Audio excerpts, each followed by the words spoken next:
Yeah, when you're not in the scene, turn off your cameras. Even I will for now. And mute yourself. And when you are, have them on. That's the way we sort of show who's in the scene.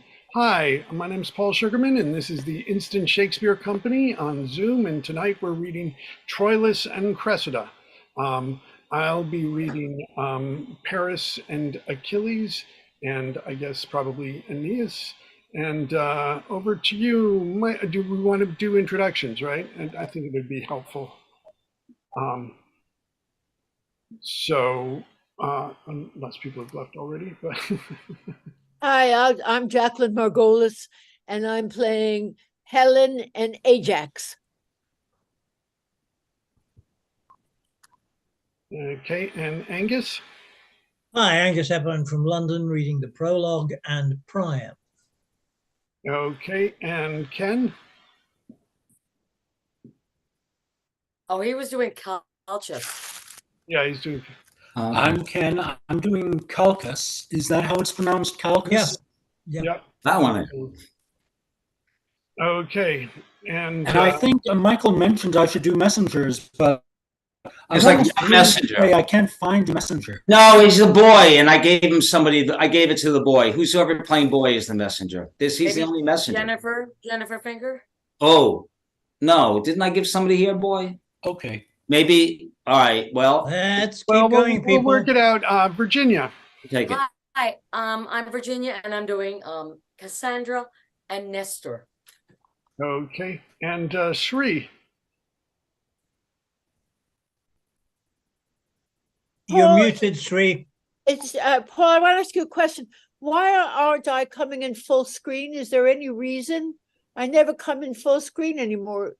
Last night I didn't either. I'm only in a little square up here. Is there any reason? Well, it depends. In on the view top you have right set up. corner of your Zoom window, there should be a little thing that it says view. And if you click it, it'll give you options for like gallery view versus speaker view versus. Does that help?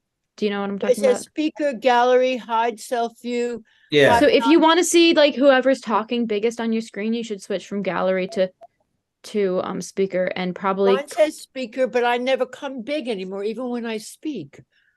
I don't know what's wrong. I don't know, but Shri. hide non-video participants will also help. What?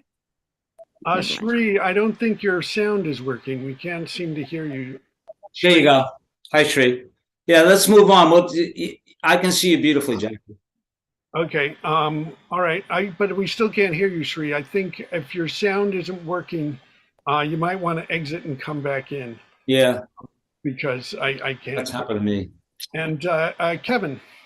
Hi, Kevin Quinn, reading Agamemnon, Patroclus, and Bastard Son of Priam. Okay. And Virginia, did I get you? Or? Yeah, you did. Okay. And Mark. Hi, I'm Mark Gehring, and I'm reading the Trojan Hector and the Greek Thersites. Am I audible? Yes. And, okay, cool. And Clara. Hi, I'm Clara Montgomery, and I will be your Cressida. All right. And Andrew. Hi, I'm Andrew Parks, and I'll be reading Troylus. And Shri, can we try your sound again? Are you working? Is it working? I hope I'm audible right now. I'm Sri Hari, and I'll be playing the parts of Cressida's man Alexander and also Diomedes. And one more part, I didn't quite catch that. What was the part assigned to me again? Like Helenus, who's a priest, a Trojan priest. And, Helena, Helenus. Okay, got it. Helenus. Yeah, which is confusing because we do also have Helen of Troy and Helenus. But yeah. And our playmaster, Michael. Michael E. Gardner, Pandarus, and Ulysses. All right, and then we have a play fitted. So yeah, reminder, when you're in the scene, you have your camera on and your sound on, and when you're not, you stop your video and mute yourself. And now, the tragedy of Troilus and Cressida, the prologue.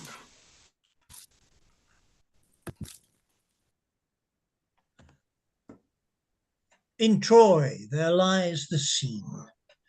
From isles of Greece, the princes Orgilius, their high blood chafed, have to the port of Athens sent their ships, fraught with the ministers and instruments of cruel war. 69 that wore their crownets regal from the Athenian bay put forth towards Phrygia, and their vow is made to ransack Troy, within whose strong imures the ravished Helen, Menelaus' queen, with wanton Paris sleeps. And that's the quarrel. To Tenedos they come, and the deep drawing bark do there disgorge their warlike frotage, now on Dardan plains.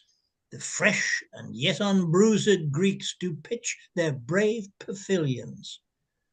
Priam, 6-gated city, Dardan and Timbria, Helios, Chaetus, Troyan, and Antenonidas, with massy staples and corresponsive and fulfilling bolts, stir up the sons of Troy.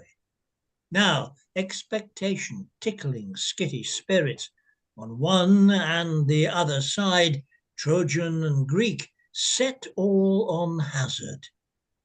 And hither am I come, a prologue armed, but not in confidence of author's pen or actor's voice, but suited in like conditions as our argument, to tell you, fair beholders, that our play leaps o'er the vaunt and firstlings of these broils, beginning in the middle, starting thence away to what may be digested in a play. Like or find fault, do as your pleasures are, now good or bad. 'Tis but the chance of war. Actus primus, scena prima. Enter Pandarus and Troylus. Call here my varlet, I'll unarm again. Why should I war without the walls of Troy that find such cruel battle here within? Each Trojan that is master of his heart, let him to field. Troylus, alas, hath none. Will this gear ne'er be mended? The Greeks are strong and skillful to their strength, fierce to their skill and to their fierceness valiant. But I am weaker than a woman's tear, tamer than sleep, fonder than ignorance, less valiant than the virgin in the night, and skilless as unpracticed infancy. Well, I have told you enough of this. For my part, I'll not meddle nor make nor further. He that will have a cake out of the wheat must needs tarry the grinding. Have I not tarried? Aye, the grinding, but you must tarry the bolting. Have I not tarried? Aye, the bolting, but you must tarry the leavening. Still have I tarried. Aye, to the leavening, but here's yet in the word hereafter. The kneading, the making of the cake, the heating of the oven, and the baking, nay, you must stay the cooling too, or you may chance to burn your lips. Patience herself, what goddess e'er she be, doth lesser blench at sufferance than I do. At Priam's royal table do I sit, and when fair Cressida comes into my thoughts, so, traitor, then she comes when she is thence. Well, she looked yesternight fairer than ever I saw her look, or any woman else. I was about to tell thee, when my heart, as wedged with a sigh, would rive in twain, lest Hector or my father should perceive me, I have, as when the sun doth light a scorn, buried this sigh in wrinkle of a smile. But sorrow that couched in seeming gladness is like that mirth fate turns to sudden sadness. And her hair were not somewhat darker than Helen's. Well, go to. There's no more comparison between the women. But for my part, she is my kinswoman. I would not, as they term it, praise it, but I would somebody had heard her talk yesterday as I did. I will not dispraise your sister Cassandra's wit, but she just... Oh, Pandarus! I tell thee, Pandarus, when I do tell thee there my hopes lie drowned, reply not in how many fathoms deep they lie endrenched. I tell thee I am mad in Cressida's love. Thou answerest she is fair. Pourest in the open ulcer of my heart her eyes, her hair, her cheek, her gait, her voice. Handless in thy discourse, oh, that her hand, in whose comparison all whites are ink, writing their own reproach, to whose soft seizure the signet's down is harsh, and speared of sense hard as the palm of plowman.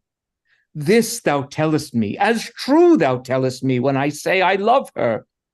But saying thus, instead of oil and balm, thou layest in every gash that love hath given me the knife that made it. I speak no more than truth. Ah, thou dost not speak so much. Faith, I'll not meddle in it. Let her be as she is. If she be fair, 'tis the better for her. If she be not, she has the mends in her own hands. Good Pandarus, how now, Pandarus? I have had my labor from my travail, ill thought on of her, ill thought on of you, gone between her, but small thanks for my labor. What, art thou angry, Pandarus? What with me? Because she's kin to me, therefore she's not so fair as Helen. If she were not kin to me, she would be as fair on Friday as Helen is on Sunday. But what care I? I care not if she were a blackamoor. 'Tis all one to me. Say I, she is not fair. I do not care whether you do or no. She's a fool to stay behind her father. Let her to the Greeks. And so I'll tell her next time I see her. For my part, I'll not meddle nor make no more further matter in it. Pandarus. Not I. Sweet Pandarus. Pray you, speak no more. I will leave it as I found it, and there is an end. Exit Pandarus, sound alarum. Ah, peace, you ungracious clamors. Peace, rude sounds, fools on both sides. Helen must needs be fair, when with your blood you daily paint her thus. I cannot fight upon this argument. It is too starved a subject for my sword. But Pandarus, oh gods, how do you plague me?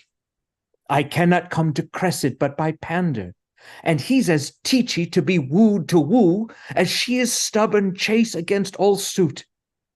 Tell me, Apollo, for thy Daphne's love, what Cressida is, what Pandar, and what we. Her bed is India, there she lies a pearl. Between our Ilium and where she resides, let it be called the wild and wandering flood, ourself the merchant, and this sailing Pandar, our doubtful hope, our convoy, and our bark. Aram, enter Aeneas. How now, Prince Troylus? Wherefore not afield? Because not there. This woman's answer sorts, for womanish it is to be from thence. What news, Aeneas, from the field today? That Paris is returned home and hurt. By whom, Aeneas? Troylus, by Menelaus. Let Paris bleed. 'Tis but a scar to scorn. Paris is gawed with Menelaus' horn. Hark, what good sport is out of town today? And better at home, if would I might, were May. But to the sport abroad, are you bound thither? In all swift haste. Come, go we then together. Exeunt, enter Cressida and her man. Who were those that went by? Queen Hecuba and Helen. And whither go they? Up to the eastern tower, whose height commands as subject all the vale.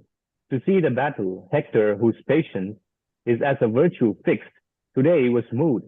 He chides Andromache and strook his armorer, and like as there were husbandry in war, before the sun rose, he was harnessed light. And to the field goes he, where every flower did as a prophet weep what it foresaw in Hector's wrath. What was his cause of anger? The noise goes this: there is among the Greeks a lord of Trojan blood, nephew to Hector. They call him Ajax. Good, and what of him? They say he's a very man per se and stands alone. So do all men, unless they are drunk, sick, or have no legs. This man, lady, hath robbed many beasts of their particular addition. He is as valiant as the lion, churlish as the bear, slow as the elephant, a man into whom nature had so crowded humors that his valor was crushed into folly, his folly sauced with discretion. There is no man hath a virtue that he hath not a glimpse of, nor any man an attaint, but he carries some stain of it. He is melancholy without cause, and merry against the hair. He hath the joints of everything, but everything so out of joint, that he is a gouty Briareus, many hands and no use, or purblinded Angus, all eyes and no sight.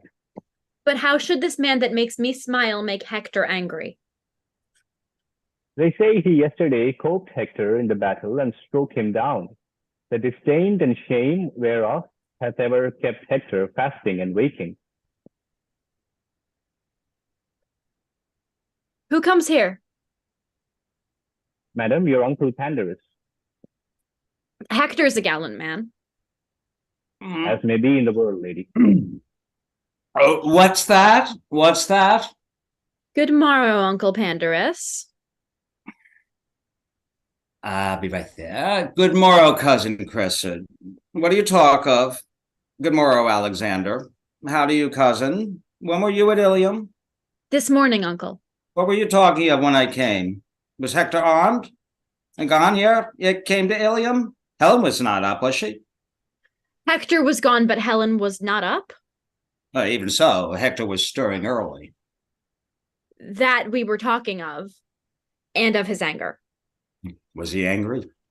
So he says here. True, he was so. I know the cause, too. He'll lay about him today, I can tell him that. And his Troylus will not come far behind him. Let them take heed of Troylus, I can tell them that, too. What, is he angry too? Who, Troylus?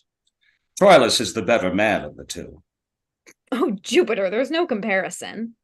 What, not between Troylus and Hector? Do you know a man if you see him? If I ever saw him before and knew him. I say Troylus is Troylus. Then you say as I say, for I am sure he is not Hector. No, not Hector, is not Troylus in some degrees. 'Tis just to each of them he is himself. Himself? Alas, poor Troylus, I would he were. So he is. Condition I had gone barefoot to India. He is not Hector. Himself? No, he's not himself. Would he were himself, or the gods are above, time must friend or end. Well, Troylus, well, I would my heart were in her body. No, Hector is not a better man than Troylus. Excuse me. He is elder. Pardon me. The others not come to it. You shall tell me another tale when the others come to it. Hector shall not have his will this year. He shall not need it if he has his own. Nor his qualities. No matter. Nor his beauty. 'Twould not become him. His own's better. You have no judgment, niece. Helen herself swore the other day that Troylus for a brown favor, for so 'tis, I must confess, not brown either. No, but brown. Face, to say truth, brown and not brown. To say the truth, true and not true. She praised his complexion above Paris. But Paris hath color enough. So he has. Then Troilus should have too much if she praised him above. His complexion is higher than his, he having color enough, and the other higher is too flaming a praise for a good complexion. I had as lieve Helen's golden tongue had commended Troilus for a copper nose. I swear to you, I think Helen loves him better than Paris. Then she's a merry Greek indeed. Hey, I am sure she does. She came to him the other day and to the compass window, and you know when he has not passed 3 or 4 hairs on his chin? Indeed, a tapster's arithmetic may soon bring his particulars therein to a total. But he's very young, and yet will be within 3 pound lift as much as his brother Hector. Is he so young a man and so old a lifter? But to prove to you that Helen loves him, she came and puts me her white hand to his cloven chin. Juno have mercy, how came it cloven? Well, you know, it's dimpled. I think his smiling becomes his better than any man in all of Phrygia. Oh, he smiles valiantly. Does he not? Oh, yes, and 'twere a cloud in autumn. Go to, then. But to prove to you that Helen loves Troilus. Troilus will stand to thee proof if you'll prove it so. Troilus? Why, he esteems her no more than I esteemed an addle egg. If you love an addle egg as well as you love an idle head, you would eat chickens in the shell. I cannot choose but to laugh to think how she tickles his chin. Indeed, she has a marvelous white hand, I must needs confess. Without the rack. And she takes upon her to spy a white hair on his chin. Alas, poor chin, But many a wart is richer. There was such laughing. I mean, Queen Hecuba laughed that her eyes ran out. With millstones. But there was no more tempered fire under the pot of her. No, I'm sorry. And Cassandra laughed. But there was more temperate fire under the pot of her eyes. Did her eyes run o'er too? And Hector laughed. And what was all this laughing? Mary, at the white hair that Helen spied on Troilus's chin. And had it been a green hair, I should have laughed too. They laughed not so much at the hair as at his pretty answer. What was his answer? Quoth she, here's but 52 hairs on your chin, and one of them is white. This is her question. That's true, make no question of that. 52 hairs, quoth he, and one white. The white hair is my father, and all the rest are his sons. Jupiter, quoth she, which of these hairs is Paris, my husband? The fourth one, quoth he, pluck it out and give it to him. There was such laughing, and Helen so blushed, and Paris so chafed, and all the rest so laughed, and it passed. So let it now, for it has been a great while going by.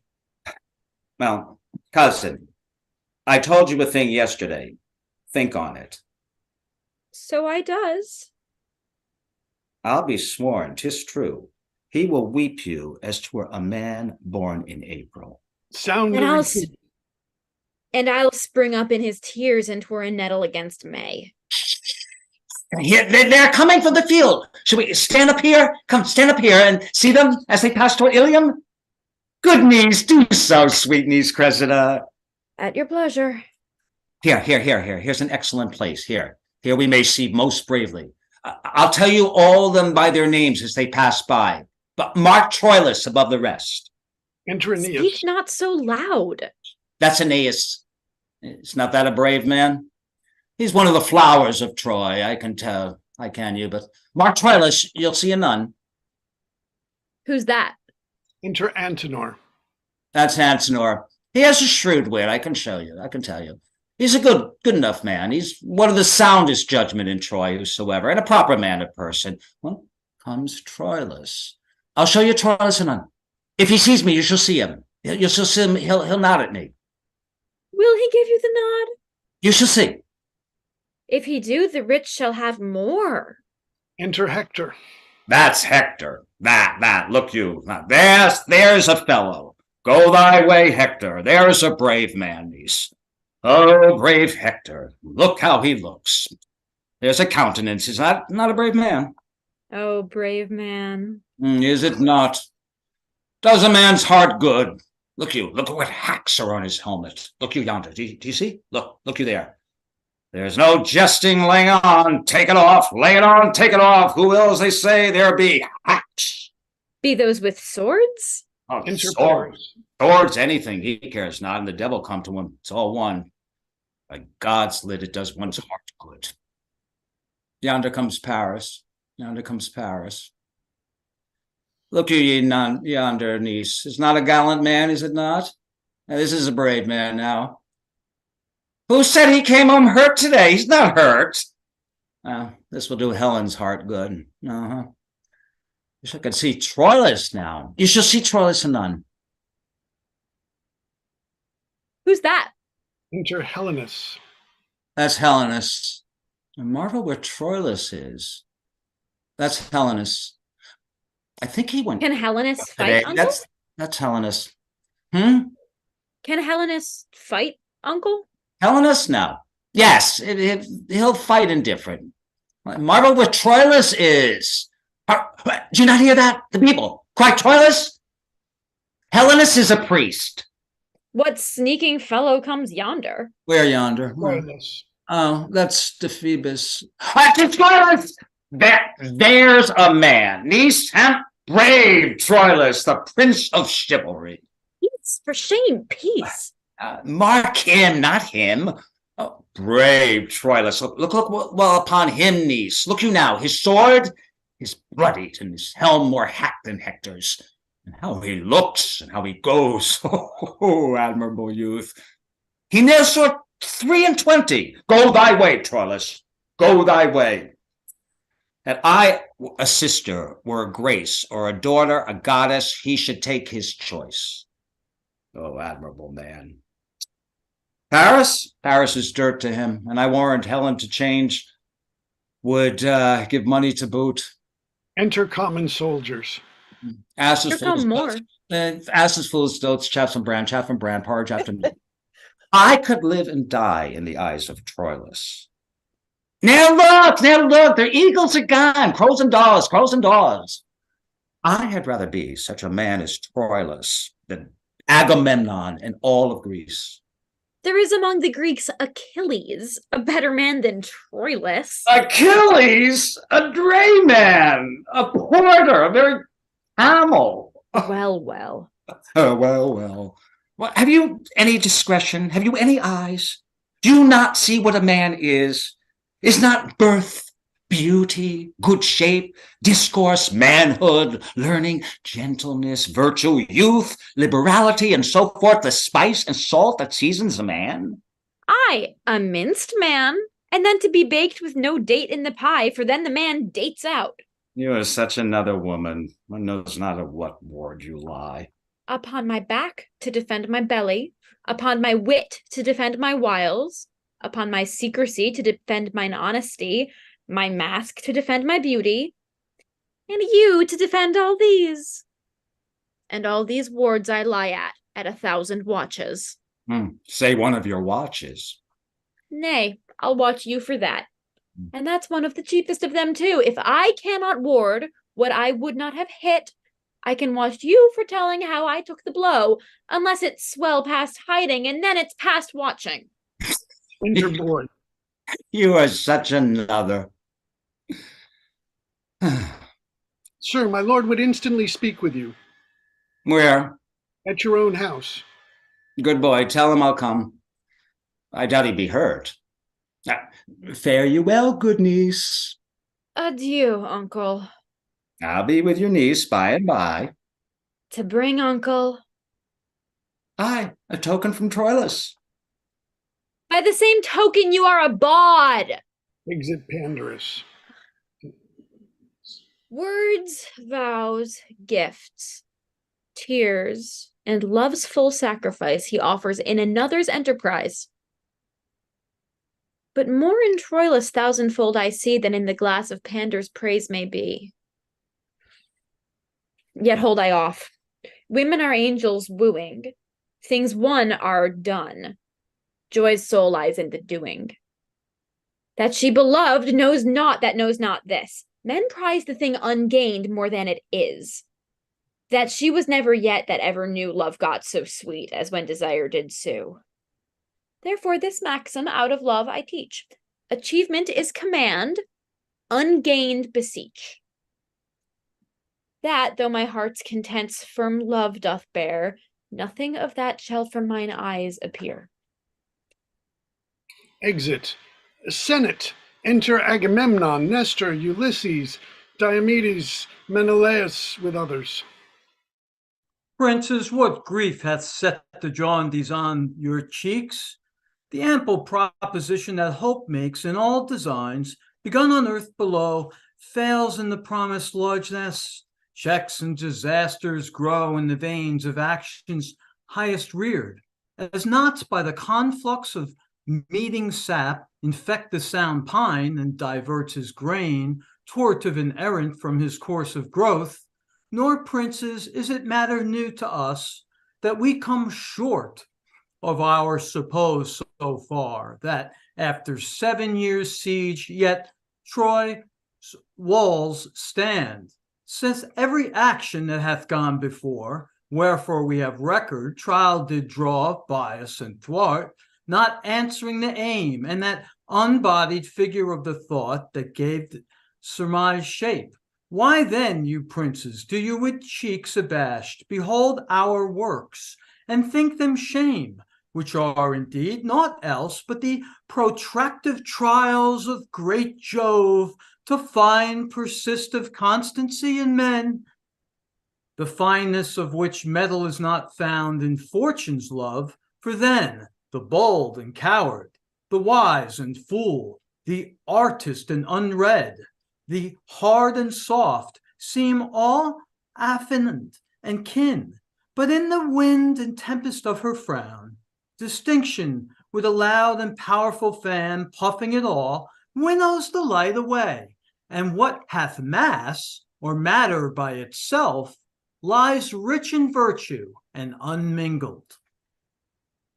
With due observance of thy godly seat, great Agamemnon, Nestor shall apply latest words. In the reproof of chance lies the true proof of men. The sea being smooth, how many shallow bauble boats dare sail upon her patient breast, making their way with those of nobler bulk? But let the ruffian Boreas once enrage the gentle Thetis, and anon behold the strong-ribbed bark through liquid mountains cut, bounding between the two moist elements like Perseus' horse. Where's then the saucy boat, whose weak untimbered sides but even now co-rivaled greatness, either to harbor fled, or made a toast for Neptune? Even so doth valor's show, and valor's worth divide in storms of fortune. For in her ray and brightness, the herd hath more annoyance by the breeze than by the tiger. But when the splitting wind makes flexible the knees of knotted oaks, and flies fled under shade, why then the thing of courage, as roused with rage doth sympathize, and with an accent tuned in self-same key, retires to chiding fortune. Agamemnon, thou great commander, nerve and bone of Greece, heart of our numbers, soul and only spirit, in whom the tempers and the minds of all should be shut up, hear what Ulysses speaks. Besides the applause and approbation, the which most mighty for thy place and sway, and thou most reverend for thy stretched out life, I give to both your speeches, which were such as Agamemnon and the hand of Greece should hold up high in brass, and such again as venerable Nestor, hatched in silver, should with a bond of air, strong as the axle tree in which the heavens ride, did all Greeks' ears to his experienced tongue. Yet let it please both, thou great and wise, to hear Ulysses speak. Speak, Prince of Ithaca, and be it of less expect that matter needless of importless burthen divide thy lips. Then we are confident, when rank societies opes his mastic jaws, we shall hear music, wit, and oracle. Troy, yet upon his basis had been down, and the great Hector's sword had lacked a master, but for these instances. The specialty of rule hath been neglected. And look, how many Grecian tents do stand hollow upon this plain? So many hollow factions, but when that the general is not like the hive, to whom the foragers shall all repair what honey is expected. Degree being visited, the unworthiest shows as fairly as the mask. The heavens themselves, the planets at this center, observe degree, priority, and place.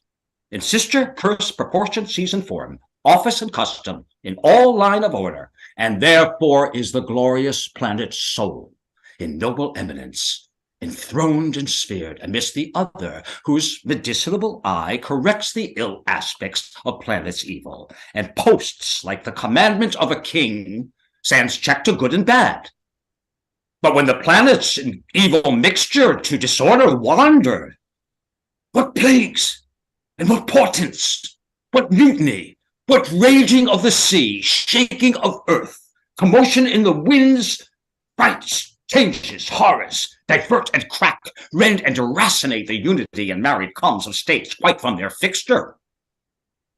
Oh, when degree is shaped, which is the ladder to all high designs, the enterprise is sick.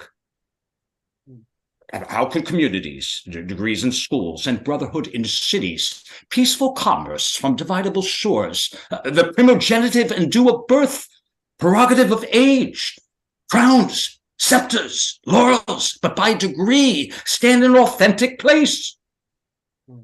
Take but degree away, untune that string, and heart what discord follows. Each thing meets in mere oppugnancy. The bounded waters should lift their bosoms higher than the shores and make a stop of all this solid globe. Strength should be lord of imbecility, and the rude son should strike his father dead. Force should be right, or rather right and wrong, between whose endless jar justice resides. Should lose her names, and so should justice too.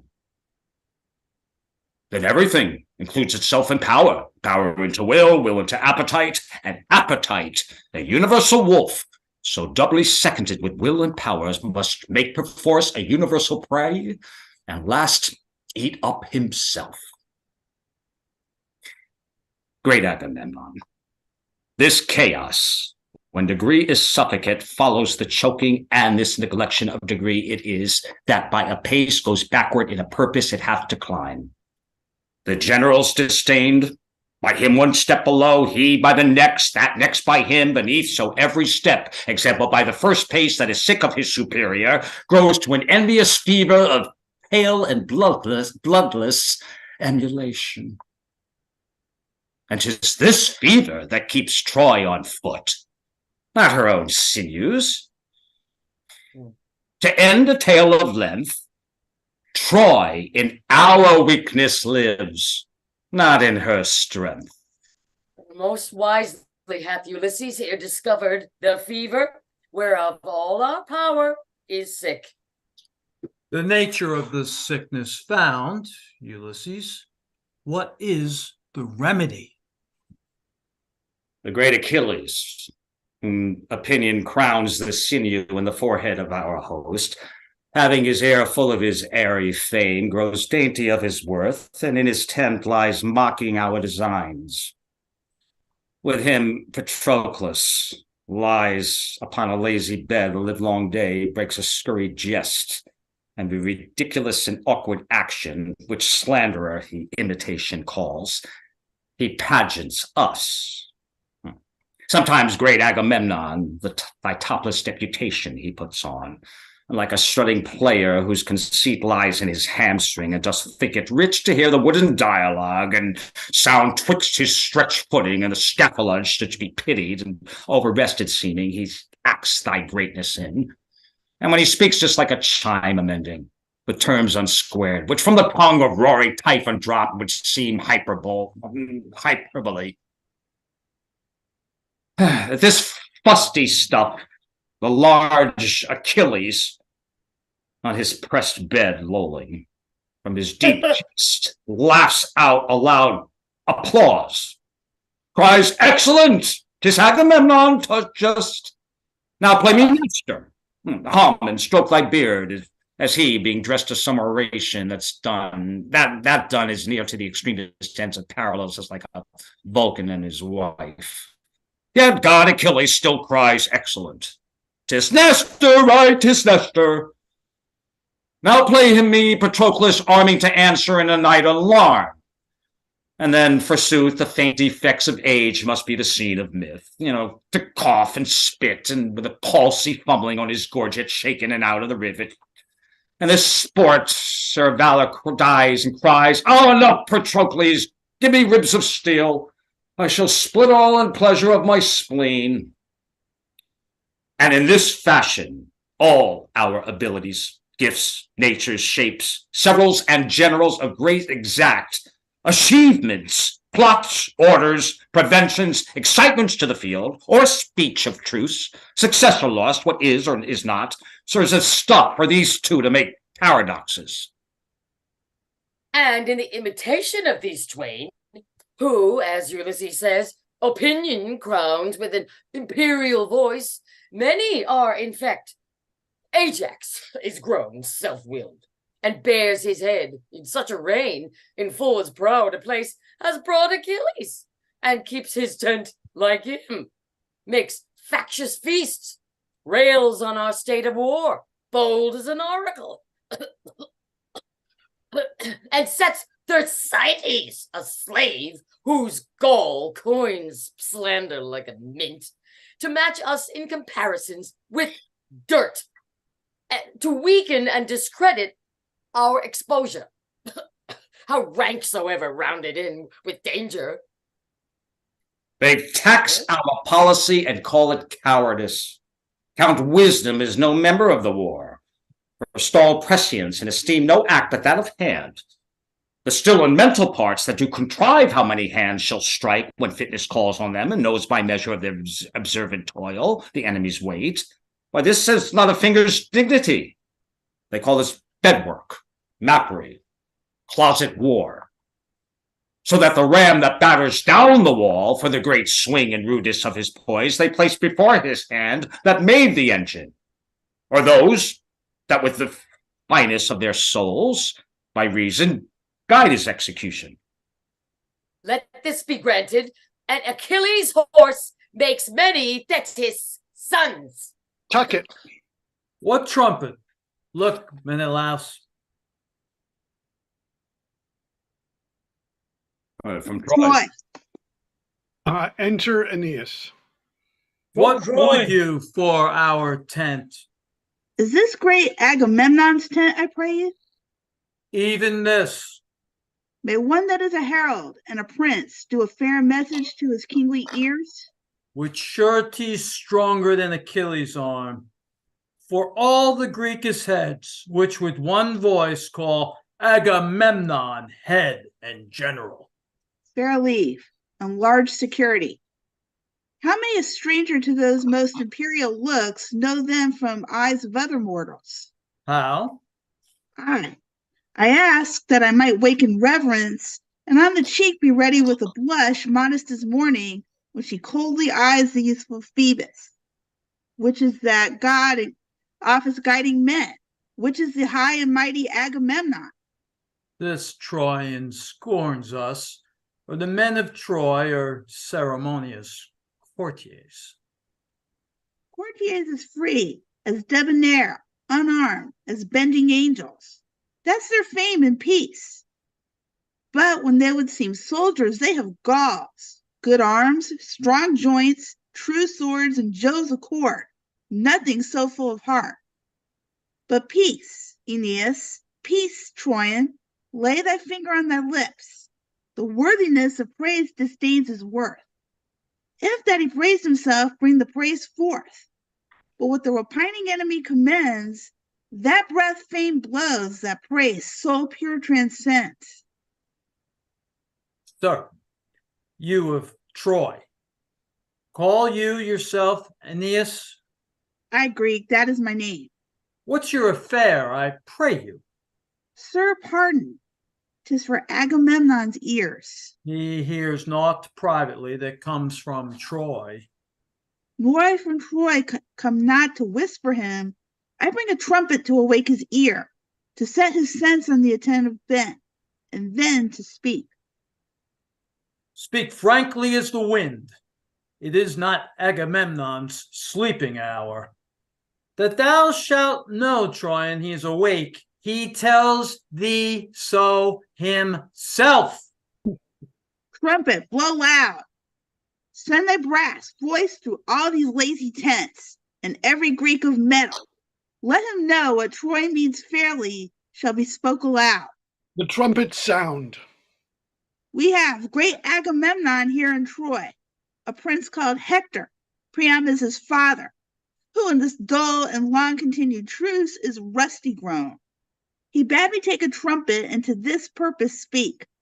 Kings, princes, lords, if there be one among the fairest of Greece that holds his honor higher than his ease, that seeks his praise more than he fears his peril, that knows his valor and knows not his fear, that loves his mistress more than in concession, with true vows to her own lips he loves, and dare avow her beauty and her worth and other arms than hers. To him this challenge. Hector, in view of Trojans and of Greeks, shall make it good or do his best to do it. He hath a lady, wiser, fairer, truer than ever Greek did compass in his arms, and will tomorrow with his trumpet call, midway between your tents and walls of Troy, to rouse a Grecian that is true in love. If any come, Hector shall honor him. If none, he'll say in Troy when he retires, the Grecian dames are sunburnt and not worth the splinter of a lance, even so much. This shall be told our lovers, Lord Aeneas, if none of them have soul in such a kind, we left them all at home. But we are soldiers, and may that soldier a mere recreant prove, that means not, hath not, or is not in love. If then one is, or hath, or means to be, that one meets Hector. If none else, he be he. Tell him of Nestor, one that was a man when Hector's grandsire sucked. He is old now, but if there be not in our Grecian mold one noble man that hath one spark of fire to answer for his love, tell him from me, I'll hide my silver beard in a golden beaver, and in my vant brace put this withered brawn, and meeting him, will tell him that my lady was fairer than his grandam, and as chaste as may be in the world. His youth in flood, I'll pawn this truth with my 3 drops of blood. Now, heavens forbid such scarcity of youth. Amen. Fair Lord Aeneas, let me touch your hand. To our pavilion shall I lead you first. Achilles shall have word of this intent, so shall each lord of Greece from tent to tent. Yourself shall feast with us before you go, and find the welcome of a noble foe. Exeunt. Mene, Ulysses, and Nestor. Nestor, What says Ulysses? I have a young conception in my brain. Do you my time to bring it to some shape? What is it? This 'tis. Blunt wedges rive hard knots. The seated pride that has to this maturity blown up in rank Achilles must or now be cropped, or shedding breed a nursery of like evil to overbuck us all. Well, and how? This challenge that the gallant Hector sends, however it be spread in general name, relates in purpose only to Achilles. The purpose is perspicuous, even a substance, whose grossness little characters sum up, and in the publication make no strain, but that Achilles, for his brain is barren as banks of Libya, though Apollo knows 'tis dry enough, will, with great speed of judgment, with celerity, find Hector's purpose pointing on him. And wake him to the answer, think you? Yes, 'tis most meet. Who may you else suppose that can from Hector bring his honor off, if not Achilles? Don't be a sportful combat, yet in this trial much opinion dwells. For here the Trojans taste our dearest repute with their finest palate. And trust to me, Ulysses, our imputation shall be oddly poised in this wild action. For the success, although particular, shall give a scantling of good or bad unto the general.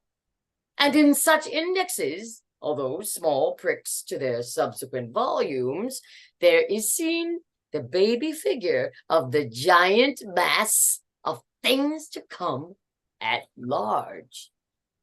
It is supposed he that meets Hector issues from our choice, and choice being mutual act of all our souls, makes merit her election, and doth boil, as 'twere, from forth us all. A man distilled out of our virtues, whose miscarrying what heart from hence receives the conquering part, to steal a strong opinion to themselves, which entertained limbs are his instruments, in no less working than are swords and bows, directive by the limbs. Give pardon to my speech, for 'tis meet Achilles meet not Hector. Let us, like merchants, show our foulest wares, and think perchance they'll sell. If not, the luster of the better yet to show shall show the better. Do not consent that ever Hector and Achilles meet. For both our honor and our shame in this, our dogged with two strange followers. I see them not with my old eyes. What are they? What glory our Achilles shares from Hector, were he not proud, we should all wear with him. But he is already too insolent, and we were better parched in Afric's sun than in the pride and salt scorn of his eyes, should he scape Hector fair. If he were foiled, why, then we did our main opinion crush and taint of our best man. No, make a lottery, and by device let blockish Ajax draw the sort to fight with Hector. Among ourselves give him allowance as the worthier man. That will physic the great Myrmidon, who broils in loud applause and makes him fall his crest that prouder than blue iris bends. If the brainless Ajax comes safe off, we'll go under our opinion still that we have a better man. But hit or miss, our project's life this shape of sense assumes. Ajax employed, plucks down Achilles' blooms. No, Ulysses, I begin to relish thy advice, and I will give a taste of it forthwith to Agamemnon. Go we to him straight. Two curs shall tame each other. Pride alone must tar the mastiff's honor, as 'twere their bone. Exeunt. Thetis.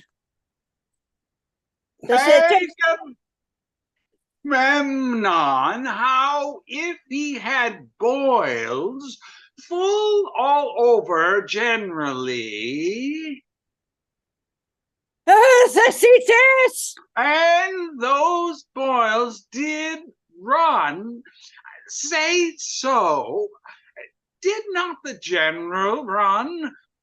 Were not that a bocce core? Dog! Then there would come some matter from him. I see none now. Oh, thou bitch wolf son, canst you not hear? Feel then? The plague of grace upon thee, thou mongrel, beef-witted lord. Oh, speak then, you wind, heaven, speak! I will beat thee into a handsomeness.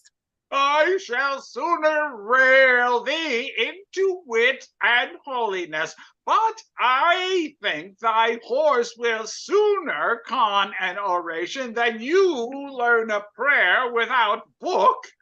Thou canst strike, canst thou, red myrn of thy jade's tricks. Oh, toadstool, learn me the proclamation. Dost thou think I have no sense? Thou strikest me thus. The proclamation. Thou art proclaimed a fool, I think. Do not pour pensioning. Do not my fingers itch. I would thou didst itch from head to foot, and I had the scratching of thee. I would make thee the loathsomest scab in Greece. I say the proclamation. Thou grumblest and railest every hour on Achilles, and thou art as full of envy at his greatness as Cerberus is at Proserpina's beauty. Aye, that thou barkest at him.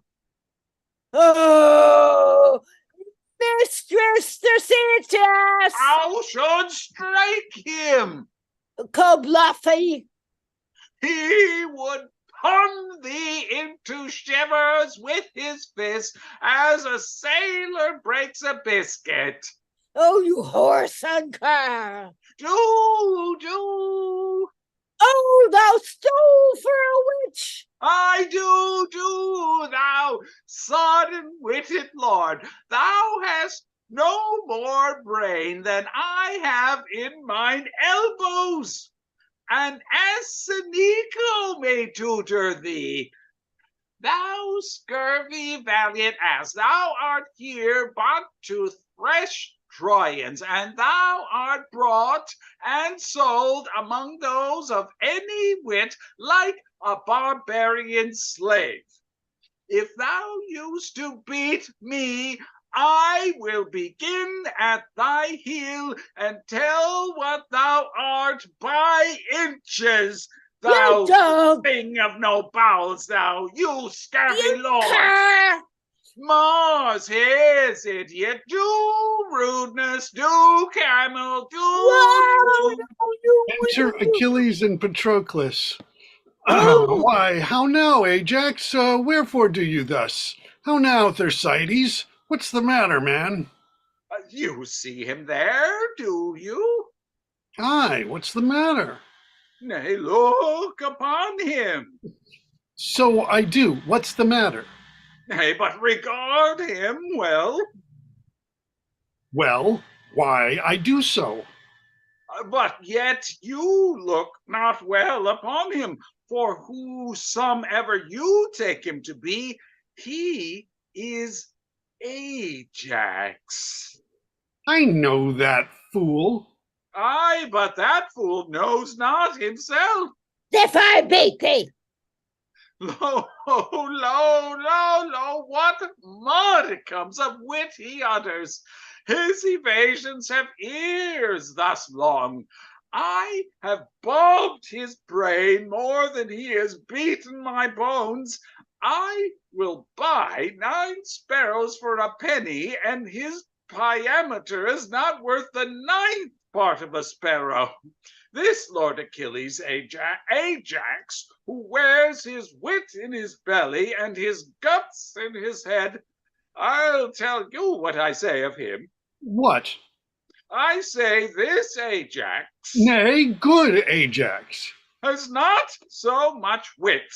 Nay, I must hold you. As will stop the eye of Helen's needle for whom he comes to fight. Peace, fool. I would have peace and quietness, but the fool will not. He there, that he, look you there. Oh, thou damn parasite! Will you set your wit to a fool's? Oh, I warrant you, for a fool's will shame it.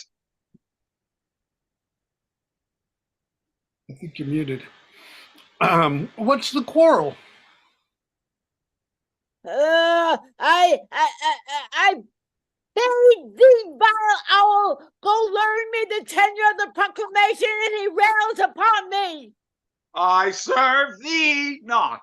Well, go to. I serve here voluntarily. Your last servants was sufferance. 'Twas not voluntary. No man is beaten voluntary. Ajax was here the voluntary, and you as under an impress.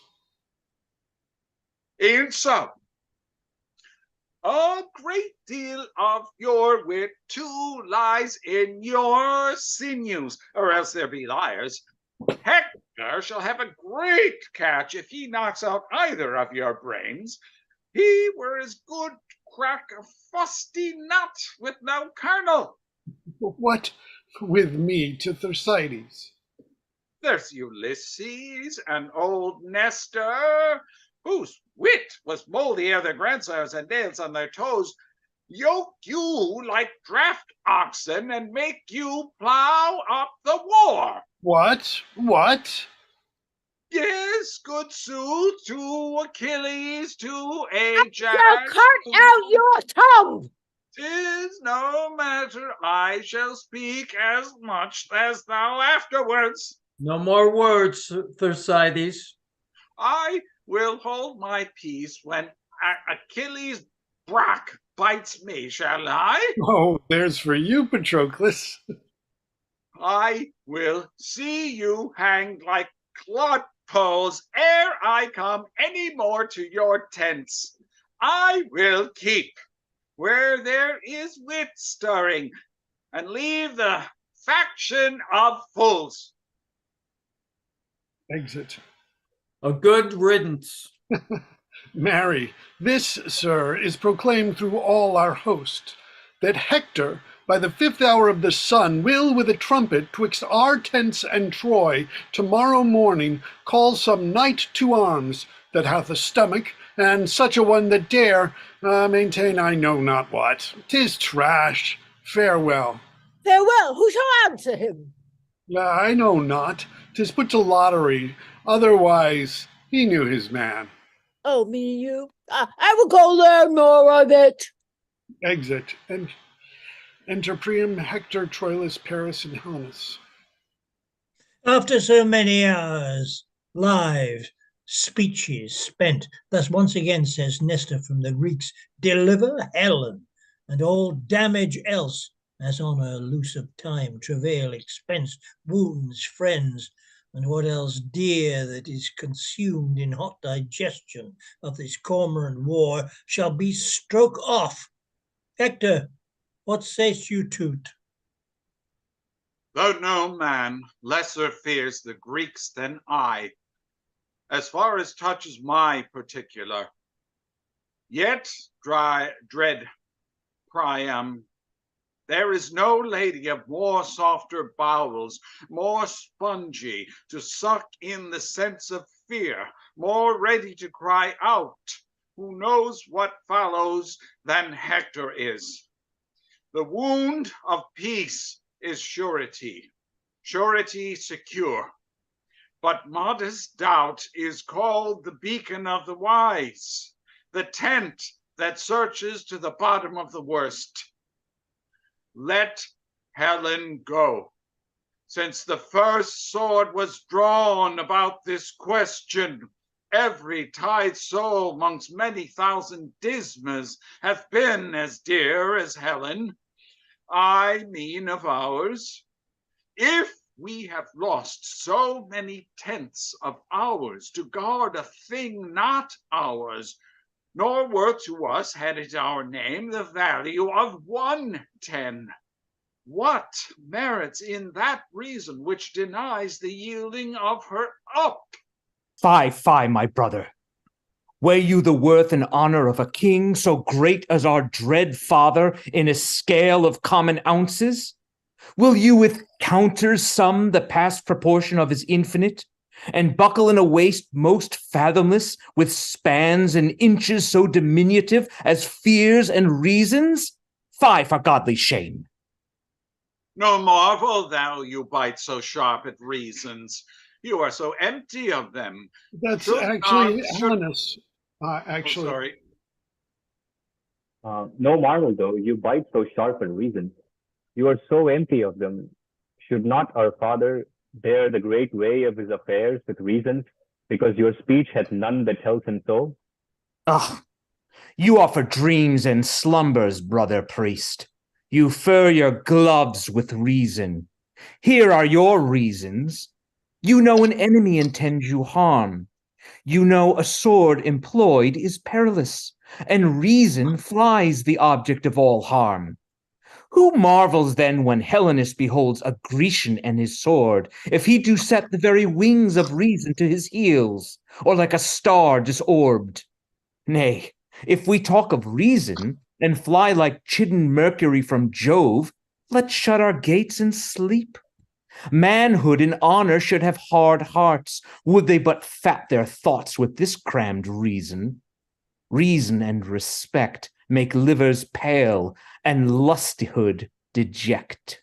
Brother, she is not worth what she doth cost the holding. What's aught but as 'tis valued?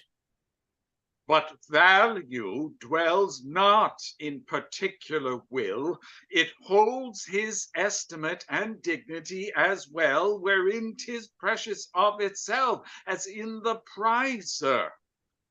'Tis made idolatry to make the service greater than the God, and the will dotes that is inclinable to what infectiously itself affects, without some image of the affected merit.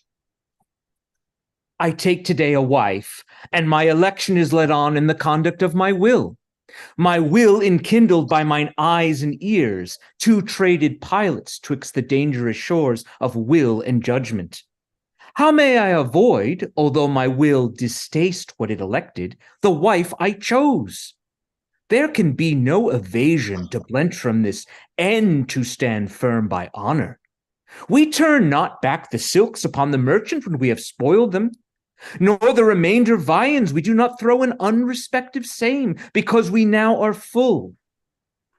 It was thought meet Paris should do some vengeance on the Greeks. Your breath, full of consent, bellied his sails. The seas and winds, old wranglers, took a truce and did him service. He touched the ports desired, and for an old aunt whom the Greeks held captive, he brought a Grecian queen, whose youth and freshness wrinkles Apollo's and makes stale the morning. Why keep we her? The Grecians keep our aunt. Is she worth keeping? Why, she is a pearl whose price hath launched above 1,000 ships and turned crowned kings to merchants. If you'll avouch 'twas wisdom Paris went, as you must needs, for you all cried, go, go, go. If you'll confess he brought home noble prize, as you must needs, for you all clapped your hands and cried, inestimable. Why do you now the issue of your proper wisdom's rate, and do a deed that fortune never did? Beggar the estimation which you prized richer than sea and land. O theft most base, that we have stolen what we fear to keep, but thieves unworthy of a thing so stolen, that in their country did them that disgrace, we fear to warrant in our native place. Enter Cassandra with her hair about her ears.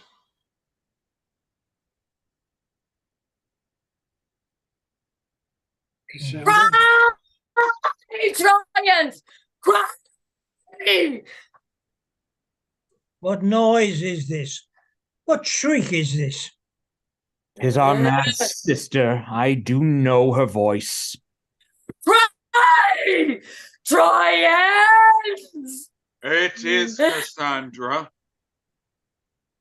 Cry! Trojans! Cry! Lend me 10,000 eyes, and I will fill them with prophetic tears. Peace, sister, peace. Virgins and boys, mid-age and wrinkled old, soft infancy that nothing can but cry, add to my clamor. Let us pay betimes a moiety of that mass of moan to come. Cry, Trojans, cry. Practice your eyes with tears. Troy must not be, nor goodly Ilion stand. Our firebrand brother Paris burns us all. Cry, Trojans, cry. A Helen and a woe. Cry, Trojans, cry! Troy burns! Or else let Helen go! Now, youthful Troylus, do not these high strains of divination in our sister work some touches of remorse? Or is your blood so madly hot that no discourse of reason nor fear of bad success in a bad cause can qualify the same? Why, brother Hector, we may not think the justness of each act such, and no other than event doth form it, nor once deject the courage of our minds, because Cassandra's mad. Her brain-sick raptures cannot distaste the goodness of a quarrel, which hath our several honors all engaged to make it glorious. For my private part, I am no more touched than all Priam's sons. And Jove forbid there should be done amongst us such things as might offend the weakest spleen to fight for and maintain. Else might the world convince of levity as well as my undertakings as your counsels. But I attest the gods your full consent gave wings to my propension, and cut off all fears attending on so dire a project. For what, alas, can these my single arms? What propugnation is in one man's valor to stand the push and enmity of those that quarrel would excite? Yet I protest, were I alone to pass the difficulties, and had as ample power as I have will, Paris should ne'er retract what he hath done, nor faint in the pursuit. Paris, you speak like one besotted on your sweet delights. You have the honey still, but these the Gauls, so to be valiant is no praise at all. Sir, I propose not merely to myself that pleasures such a beauty brings with it, but I would have the soil of her fair rape wiped off in honorable keeping her. What treason were it to the ransacked queen, disgrace to your great worths, and shame to me, now to deliver her possession up on terms of base compulsion? Can it be that so degenerate a strain as this should once set footing in your generous bosoms? There's not the meanest spirit on our party without heart to dare or sword to draw with that when Helen is defended, or none so noble whose life were ill bestowed or death unfamed, where Helen is the subject. Then I say that well may we fight for her, whom we know well, the world's large spaces cannot parallel. Paris and Troylus, you have both said well. And on the cause and question now in hand, have glozed but superficially, not much unlike young men whom Aristotle thought unfit to hear moral philosophy. The reasons you allege do more conduce to the hot passion of a distempered blood than to make up a free determination twixt right and wrong. For pleasure and revenge have ears more deaf than adders to the voice of any true decision. Nature craves all dues to be rendered to their owners. Now, what nearer debt in all humanity than wife is to the husband? If this law of nature be corrupted through affection, and that great minds of partial indulgence to their benumbed wills resist the same, there is a law in each well-ordered nation to curb those raging appetites that are most disobedient and refractory.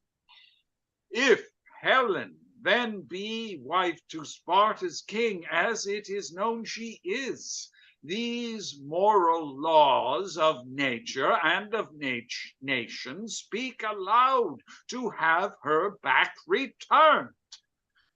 Thus, to persist in doing wrong extenuates not wrong, but makes it much more heavy. Hector's opinion is this in way of truth. Yet, nevertheless, my sprightly brethren, I propend to you in resolution to keep Helen still. For 'tis a cause that hath no mean dependence upon our joint and several dignities. Why, there you touch the life of our design. Were it not glory that we more affected than the performance of our heaving spleens, I would not wish a drop of Trojan blood spent more in her defense.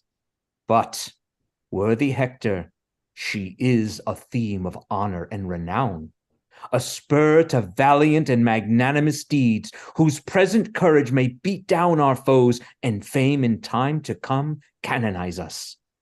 For I presume brave Hector would not lose so rich advantage of a promised glory as smiles upon the forehead of this action for the wide world's revenue. I am yours, you valiant offspring of great Priamus. I have a roisting challenge sent amongst the dull and factious nobles of the Greeks will strike amazement to their drowsy spirits. I was advertised, their great general slept, while emulation in their army crept. This, I presume, will wake him. Exeunt. Enter Thersites, solus.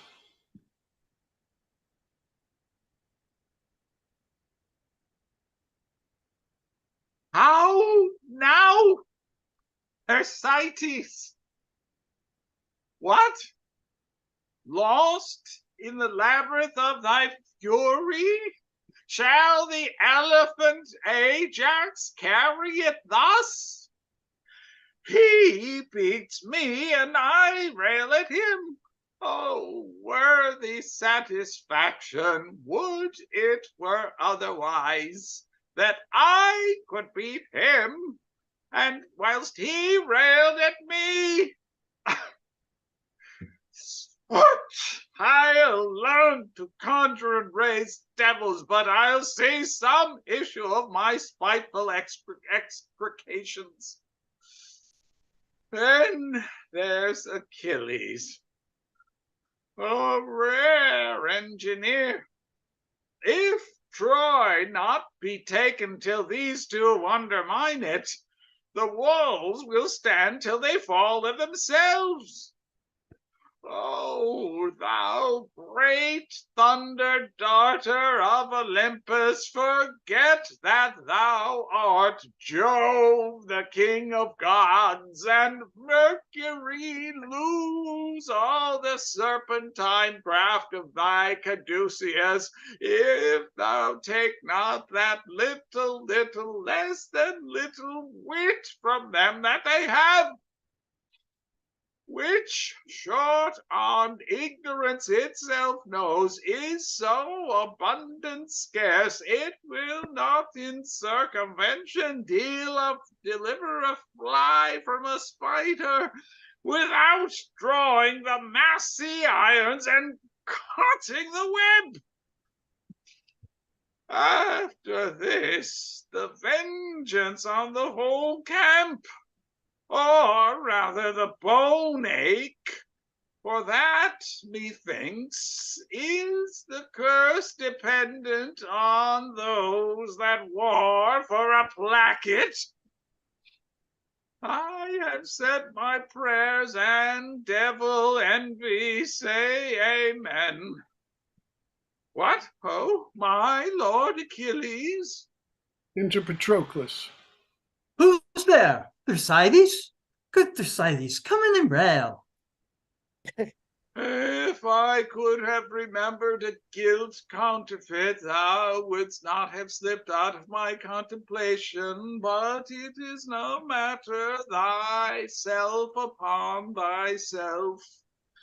The common curse of mankind, folly and ignorance, be thine in great revenue. Heaven bless thee from a tutor, and discipline come not near thee. Let thy blood be thy direction till thy death. Then if she that lays thee out says thou art a fair course, I'll be sworn and sworn upon it she never showed any but Lazarus. Amen. Where's Achilles? What, art thou devout? Wast thou in a prayer? Aye, the heavens hear me. Enter Achilles. Who's there? Thersites, my lord. Where art thou come?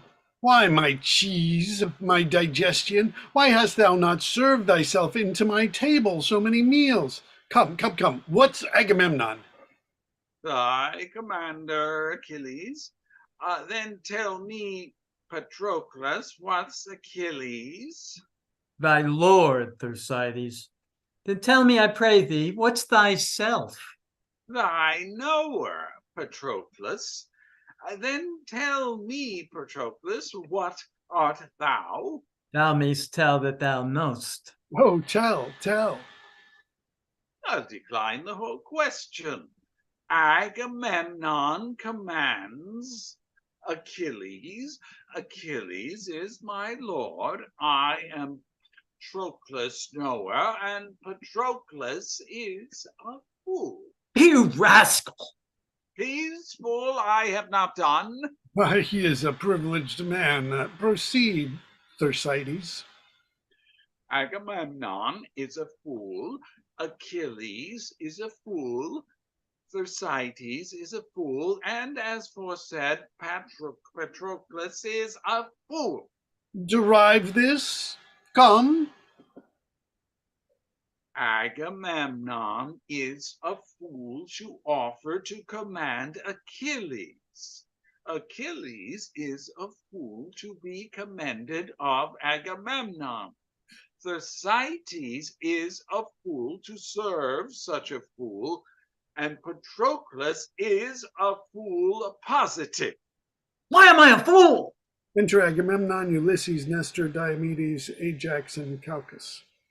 Make that demand to the Creator. It suffices me thou art. Look you, who comes here? Patroclus, I'll speak with nobody. Come in with me, Thersites. Here is such a patchery, such juggling, and such knavery. All the argument is a cuckold and a whore, a good quarrel to draw emulations, factions, and plead to death upon. Now the dry Supiego on the subject, and war and lechery confound all. Where is Achilles? Within his tent, but ill disposed, my lord. Let it be known to him that we are here. He sent our messengers, and we lay by our appertainments visiting of him. Let him be told of, so perchance he think we dare not move the question of our place, or know not what we are. I shall say so to him. You saw him at the opening of his tent. He is not sick.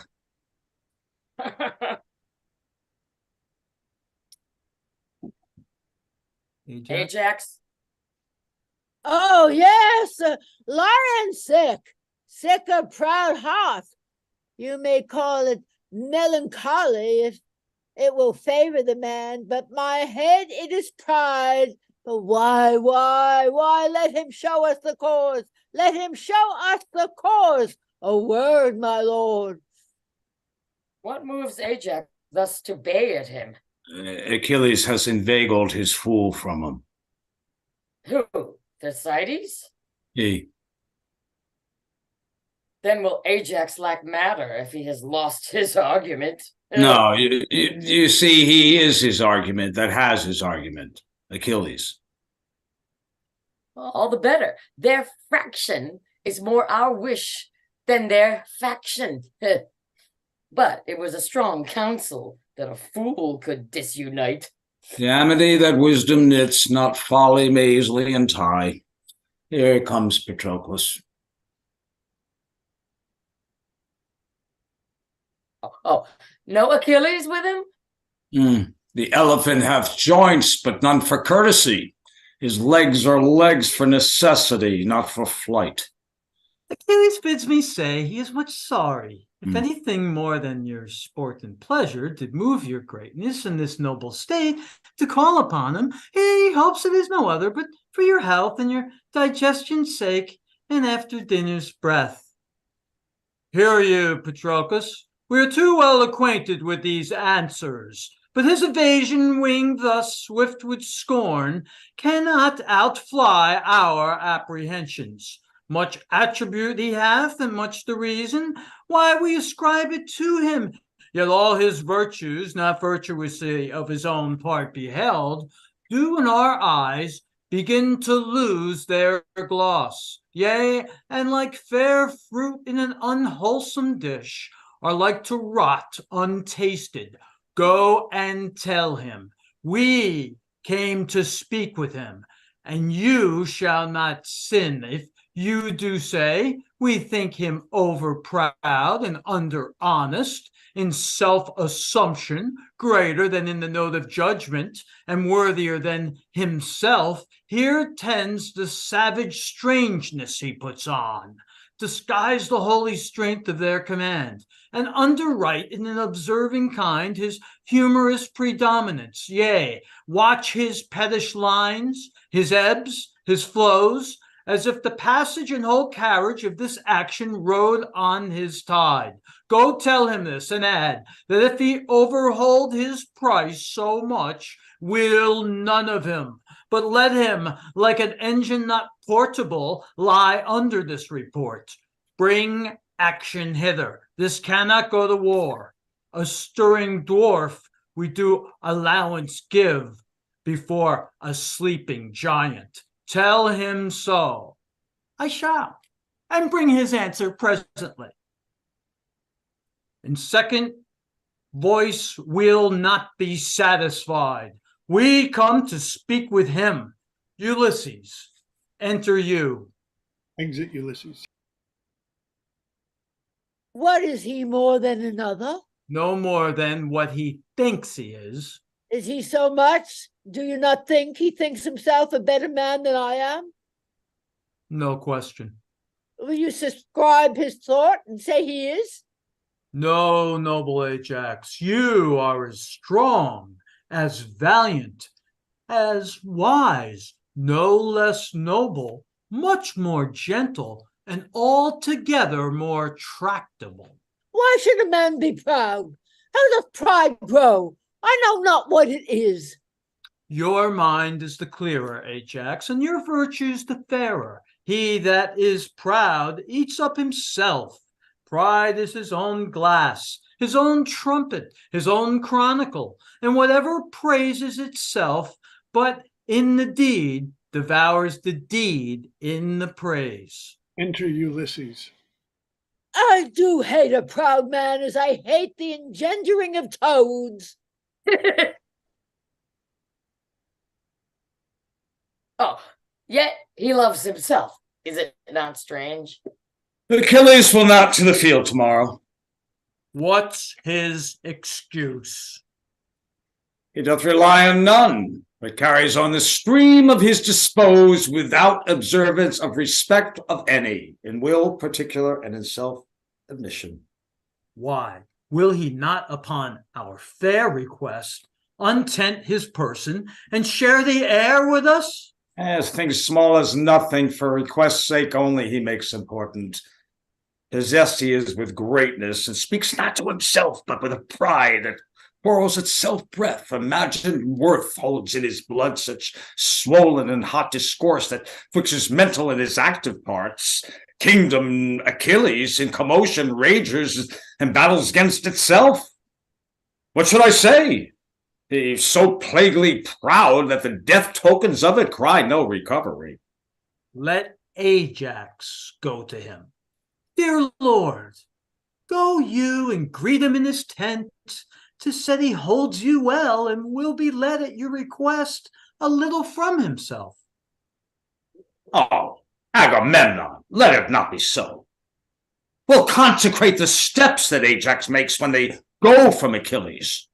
So the proud lord of abased his arrogance with his own self and never suffers the matter of the world enter his thoughts, save such as do revolve and ruminate himself? Shall he be worshipped of that we hold an idol more than he? No, this worthy right and valiant lord must not so stale his palm, nobly acquired, nor by my will subjugate his merit as amply titles as Achilles is by going to Achilles. That were to enlard his fat already pride and add more coals to cancer when he burns with entertaining great Hyperion. This lord go to him? Jupiter forbid. And say in thunder, Achilles go to him. Oh, this is well. He rubs the vein of him. And how his silence drinks up this applause. If I go to him with my armed fist, I'll bash him on the face. Oh, no, you shall not go. Oh, and be proud with me. I'll phase his pride. Let me go to him. Not for the worth that hangs upon our quarrel. Paltry, insolent fellow. How he describes himself. Can he not be sociable? The raven chides blackness. I'll let his humors blood. He will be the physician that should be the patient. And all men were of my mind. It would be out of fashion. He should not bear it so.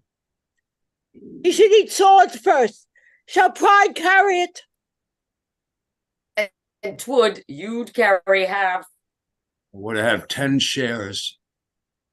I will knead him. I'll make him subtle. He's not yet the warm. Force him with praises. Pour in, pour in, pour in. His ambition is dry. My lord, you feed too much on this dislike. Our noble general, do not do so. You must prepare to fight without Achilles. Just the naming of him doth him harm. Here is a man, but 'tis poor his face. I will be silent. Wherefore should you so? Oh, he is not emulous, as Achilles is. No, the whole world, he is as valiant.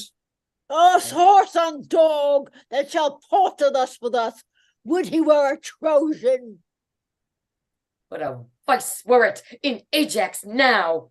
If he were proud. Or covetous of praise, Aye, or surely born. or strange, or self-affected. Thank the heavens, Lord, thou art of sweet composure. Praise him that got thee. She that give him thee suck, famed by thy tutor in thy parts of nature, thrice famed beyond all your addition. But he that disciplined thy arms to fight, let Mars divide eternity in twain, and give him half, and for thy vigor, bull-bearing Milo his addition yield to sinewy Ajax. I will not praise thy wisdom, which, like a bourne, a pale ashore, confines thy spacious and dilated parts. Here's Nestor, instructed by the interquarry of times. He cannot but be wise, but, pardon, Father Nestor, were your days as green as Ajax, and your brains so tempered, you should not have the eminence of him, but be as Ajax. But shall I call you father? Aye, my good son. Be ruled by him, Lord Ajax. No, there's no towering here. The heart, Achilles, keeps thicket. Please it our general to call together in all his state of war. Fresh kings are come to Troy tomorrow. We must with all our main of power stand fast. And here's a lord come knights from east to west, and call their flower, Ajax shall cope the best. Go we the council, let Achilles sleep. Light boats may sail swift, though greater bulks draw deep. Exeunt. Music sounds within. Enter Pandarus and a servant.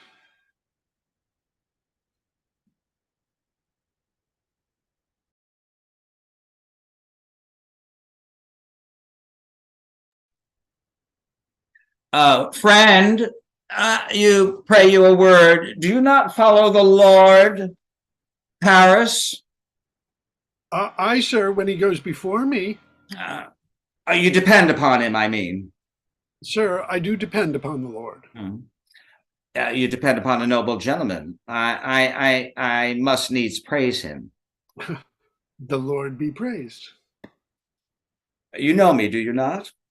Faith, sir, superficially. A friend, know me better. I am the Lord Pandarus. I hope I shall know your honor better. I do desire it. You're in the state of grace? I can't hear. Hold on. What'd you say? I was in a state of grace? Yes, grace. Not so, friend. Honor and lordship are my title. What music is this? I do but partly know, sir. It is music in parts. Know you the musicians? Oh, holy, sir. Who play they to? But to the hearers, sir. At whose pleasure, friend? At mine, sir, and theirs that love music. Command, I mean, friend. Who shall I command, sir? And friend, we understand not one another. I am too courtly, and thou art too cunning. At whose request do these men play? That's to it indeed, sir. Marry, sir, at the request of Paris, my lord, who's there in person. With him, the mortal Venus, the heart's blood of beauty, love's invisible soul.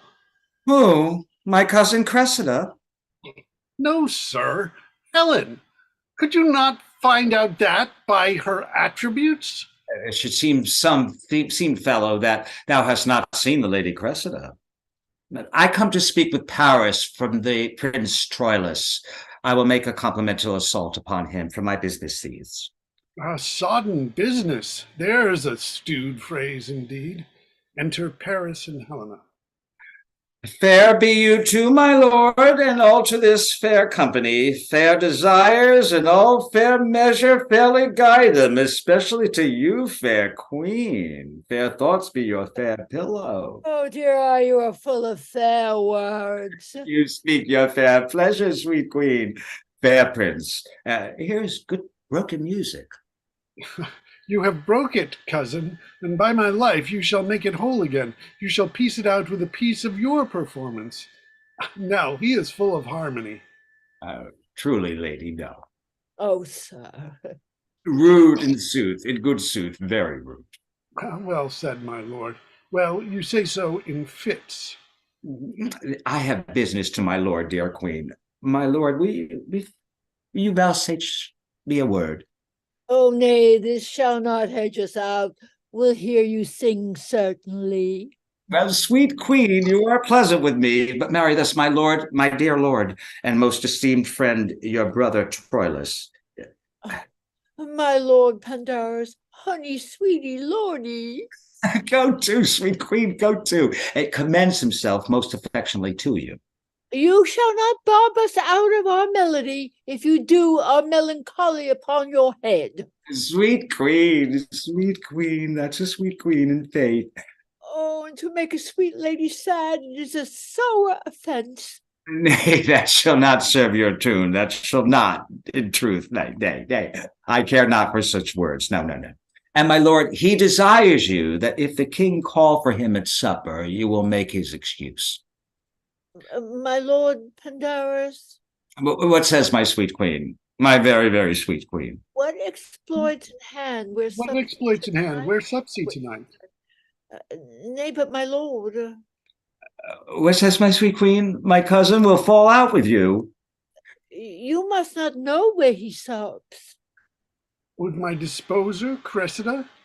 Oh, no such matter. No, wide. No, you're wide. Come, your disposer is sick. Well, I'll make excuse. Aye, good my lord.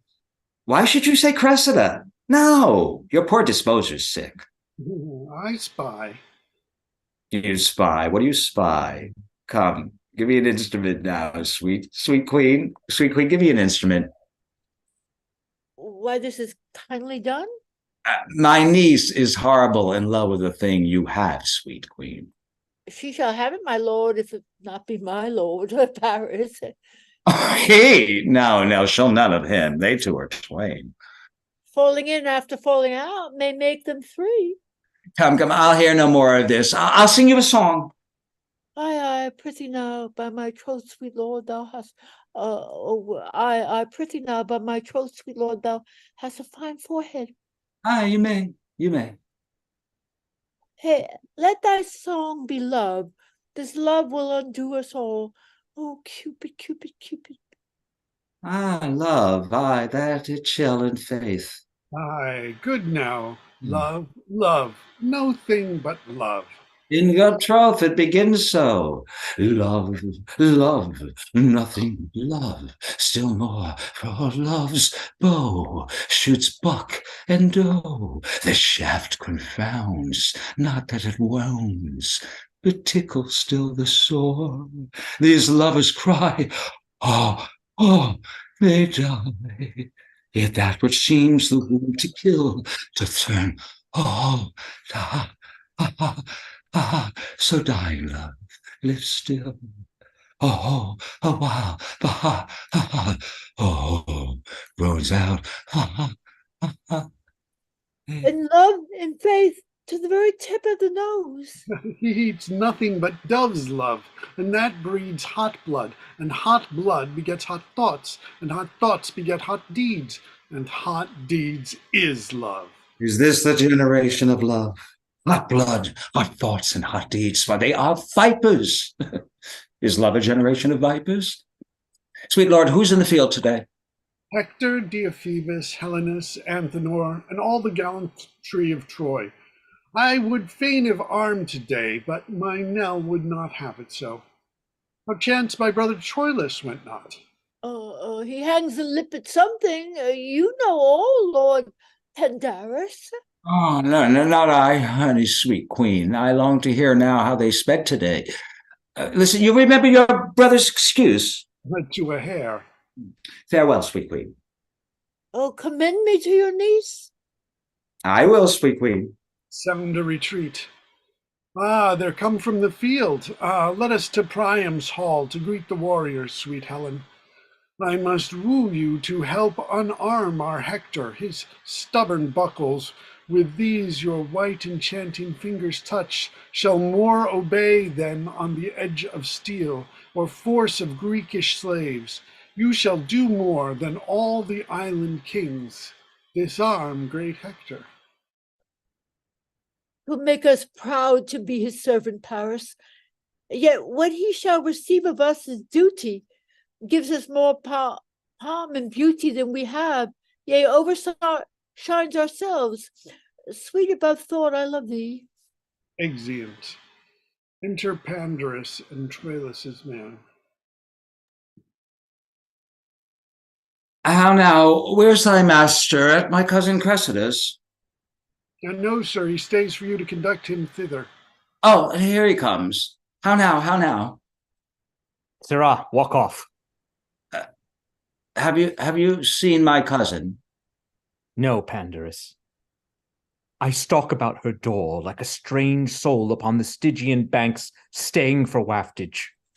Oh, be thou my Charon, and give me swift transportance to those fields where I may wallow in the lily beds proposed for the deserver. O gentle Pandarus, from Cupid's shoulder pluck his painted wings and fly with me to Cressida. Walk here, the orchard. I'll bring her straight.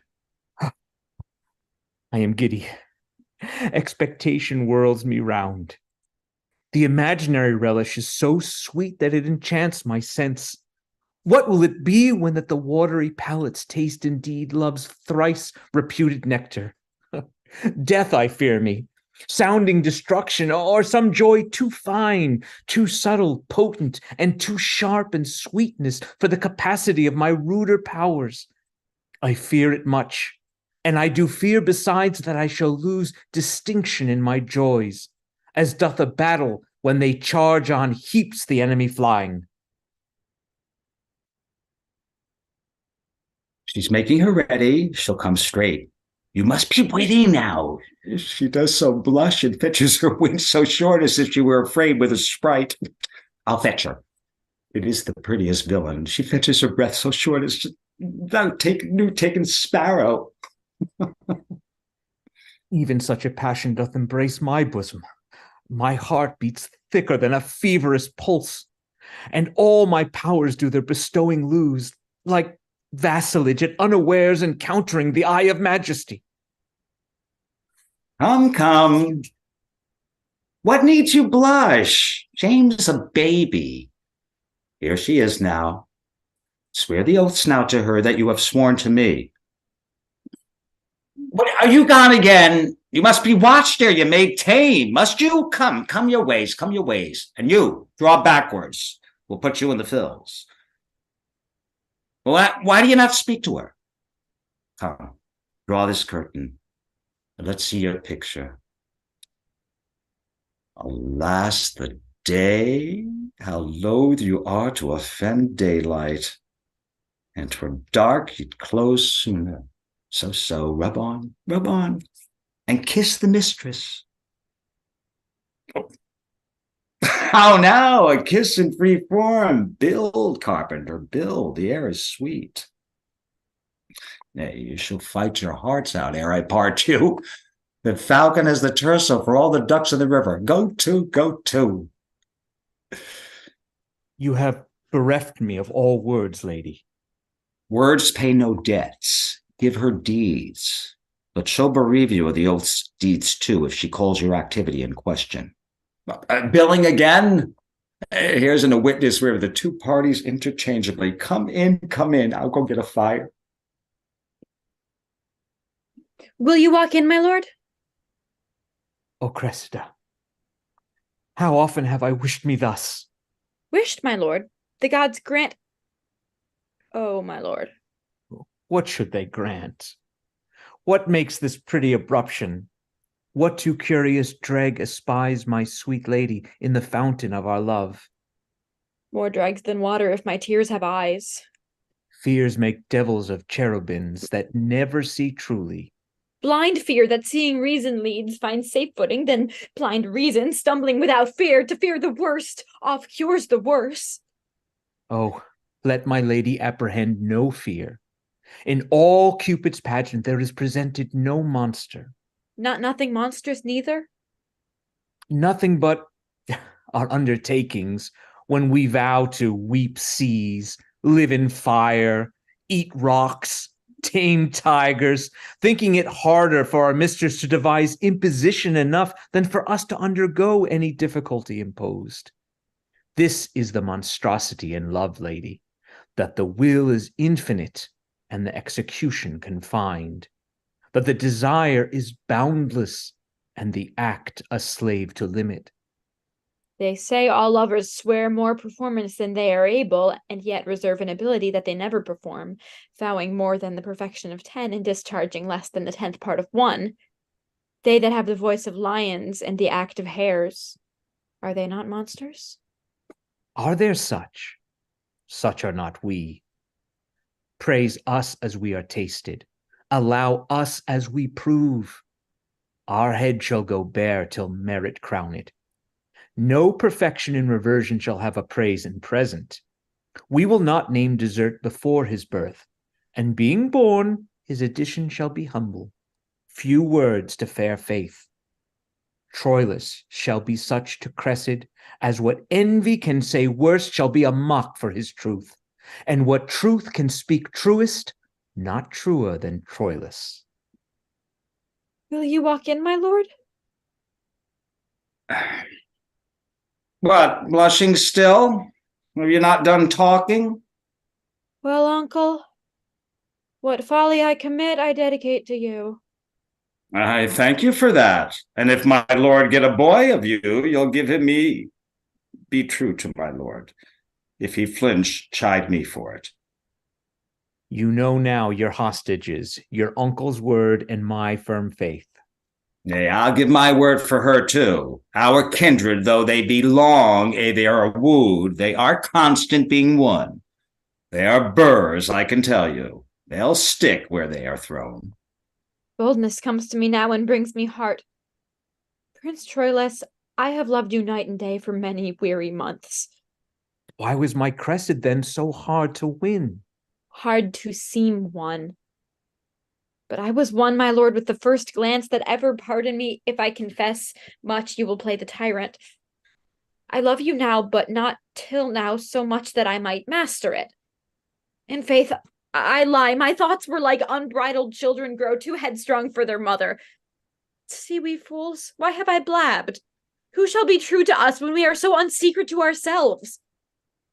But though I loved you well, I wooed you not, and yet good faith I wished myself a man, or that we women had men's privilege of speaking first. Sweet, bid me hold my tongue, for in this rapture I shall surely speak the thing I shall repent. See, your silence, coming in dumbness from my weakness, draws my soul of counsel from me. Stop my mouth. And shall, albeit sweet music issues thence.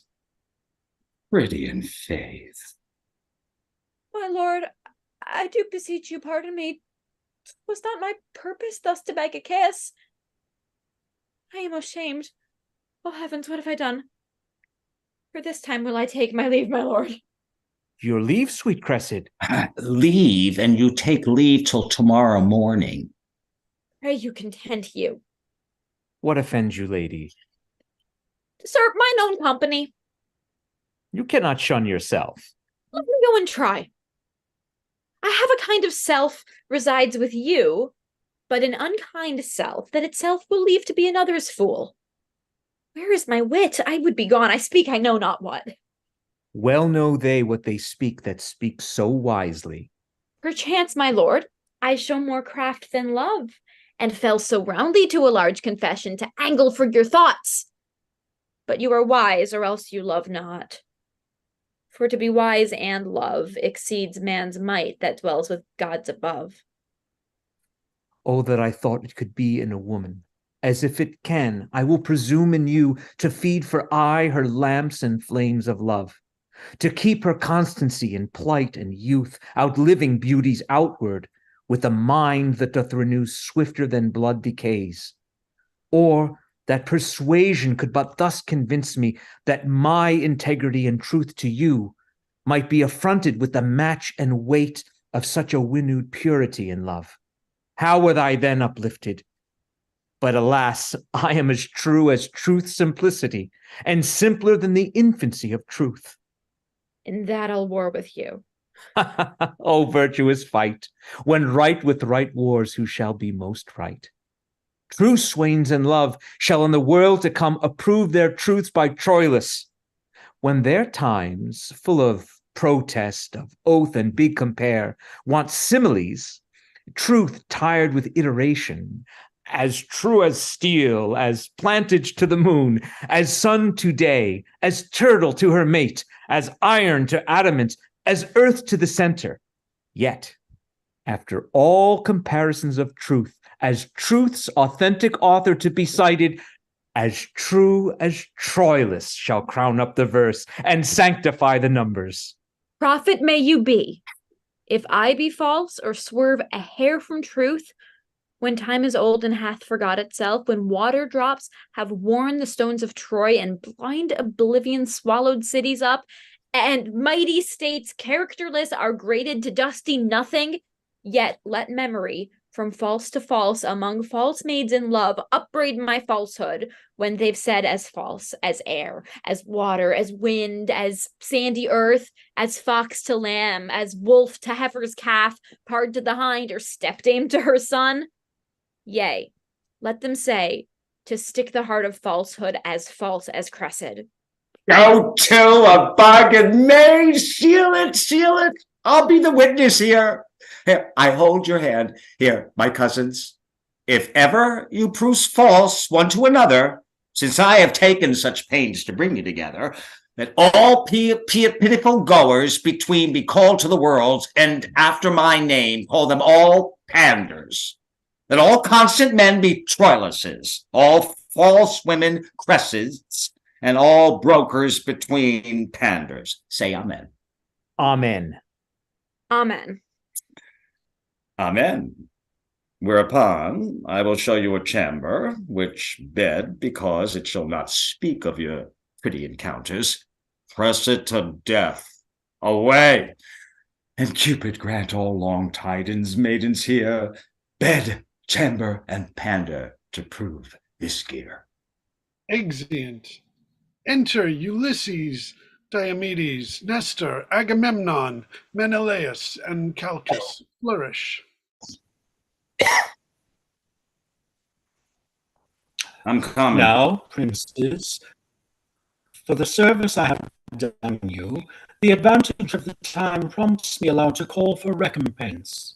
Appear to your mind that through the sight I bear in things to love, I have abandoned Troy, left my possession, incurred a traitor's name, exposed myself from certain and possessed conveniences to doubtful fortunes, sequestering from me all that time, acquaintance, custom, and condition made tame and most familiar to my nature, and here to do you service, and become as new into the world, strange, unacquainted.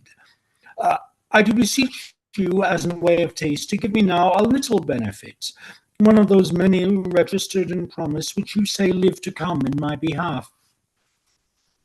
What wouldst thou of us, Trojan? Make demand? You have a Trojan prisoner called Antenna yesterday took. Troy holds him very dear. Often have you thanks, therefore, desire my great exchange. But this Antenna, always such a rest in their affairs, that their negotiations all must slack once he is managed, and they will almost give us a prince of blood, a son of Priam, in change of him. Let him be sent, great princes, and he shall buy my daughter, and her present shall quite strike off all service I have done in most accepted pain. Let Diomedes bear him and bring us Cressida hither. Calchas shall have what he requests of us. Good Diomed, furnish us fairly for this interchange. Withal bring word if Hector will tomorrow be answered in his challenge. Ajax is ready. This I shall undertake, and it is a burden which I am proud to bear. Enter Achilles to Patroclus in their tent. Achilles stands in the entrance of his tent, pleased our general to pass strangely by him as if he were forgot, and princes all lay negligent and loose regard upon him. I will come last. 'Tis like he'll question thee why such impulsive eyes are bent, why turned on him. If so, I have derision medicinable to use between your strangers and his pride, which his own we shall have desire to drink.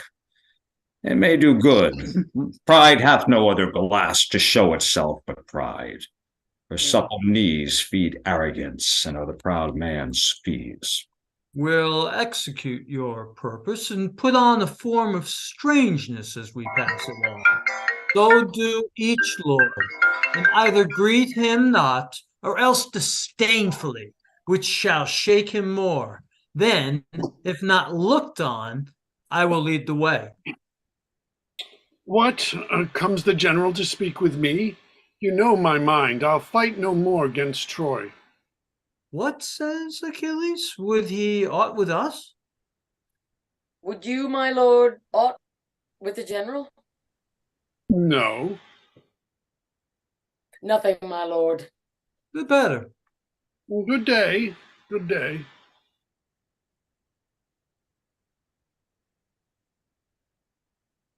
How do you, how do you? What, does the cuckold scorn me? Oh no, Patroclus. Good morrow, Ajax. Good morrow. Aye, and good day too. What means these fellows? Know they not Achilles? They passed by strangely. They were used to bend, to send their smiles before them to Achilles, to come as humbly as they used to creep to holy altars. What, am I poor of late? 'Tis certain greatness, once fallen out with fortune, must fall out with men too. What the declined is, he shall as soon read in the eyes of others as feel in his own fall.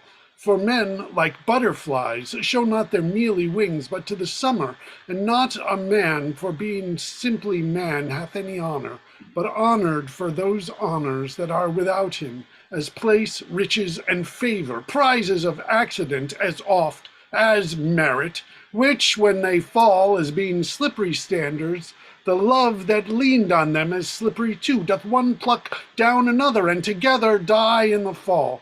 But 'tis not so with me. Return fortune and I are friends.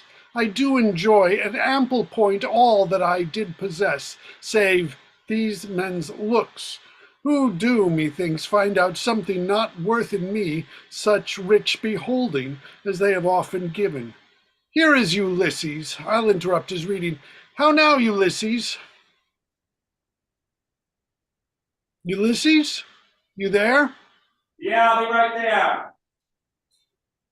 Even he's scorning me. Just left his book, I guess, in the. But yeah. Well, I guess Ulysses will be with us soon. Sounds like he went to take a piss. Pardon me. Yeah, well. Gotta time it He's the better. one who chose where we're going to take a break, so. Gotta time it.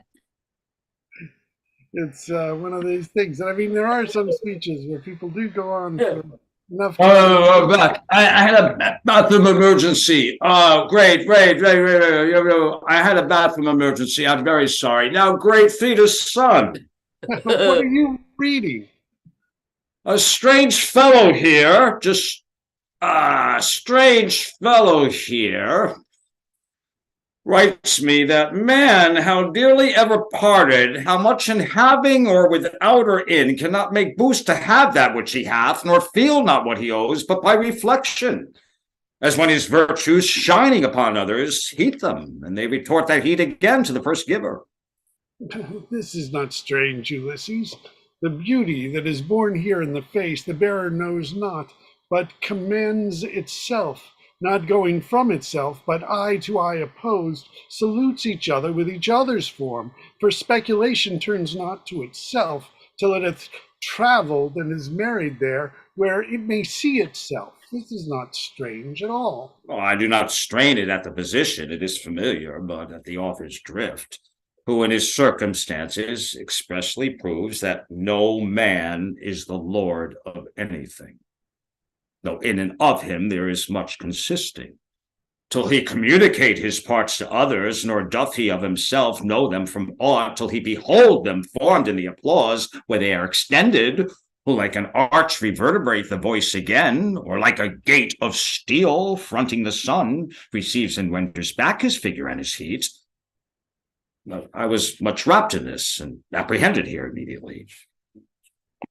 The unknown Ajax, heavens, what a man is there, a very horse that has, he knows not what nature, what things they are, most abject in regard and dear in use, what things again most dear in the esteem and poor in worth shall we see tomorrow an act that very chance just throw upon him. Ajax renowned. Oh, heavens, what some men do, well, some men leave to do, how some men creep in skittish fortune's hall, while others play idiots in their eyes. How one man eats into another's pride, while pride is feasting in his wantonness. To see these Grecian lords, why even already they clap the lubber Ajax on his shoulder as if his foot were on brave Hector's breast, and great Troy shrinking. We do believe it, for they passed by me as misers do by beggars, neither gave to me good word nor look. What, are my deeds forgot?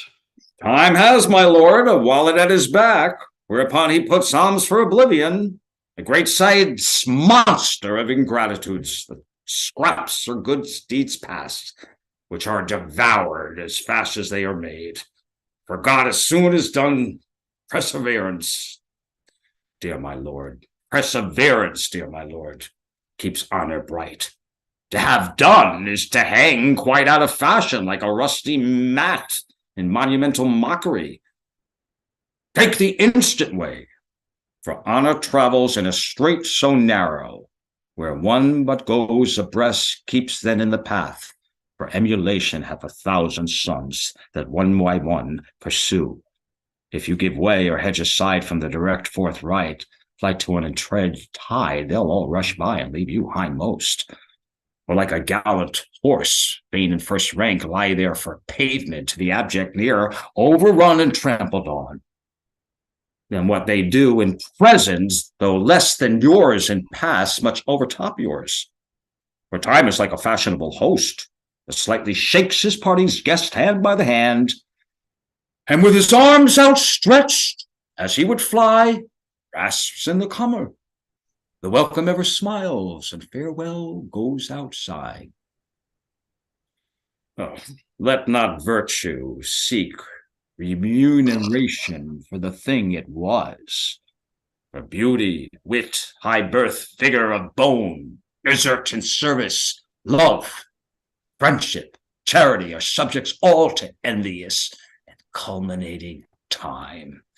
One touch of nature makes the whole world kin, that all with one consent praises newborn gods, though they are made and molded of things past, and go to the dust that is a little guilt more laud than guilt overdusted. The present eye praises the present object. Then marvel not, thou great man and complete man, that all the Greeks begin to worship Ajax. Since things in motion begin to catch the eye, then what not stirs, the cry went out to thee, and went out on thee, and still it might. And yet it may again, if thou wouldst not entomb thyself and case thy reputation in thy tent, whose glorious deeds but in these fields of late made emulous missions amongst the gods themselves, and drave great Mars to faction. Of this my privacy I have strong reasons. Against your privacy, the reasons are more potent and heroical. 'Tis known, Achilles, that you are in love with one of Priam's daughters. Ah, known? Is that a wonder? The Providence that's in a watchful state knows almost every grain of Pluto's gold, finds bottom in the uncomprehensive deeps, keeps place with thought, and almost like the gods do thoughts unveil in their dumb cradles. There is a mystery with whom relation durst never meddle, in the soul of state, which hath an operation more divine than breath or pen can give exposure to. All the commerce that you had with Troy, as perfectly as ours, as yours, my lord. And better would it fit Achilles much to throw down Hector than Polyxena.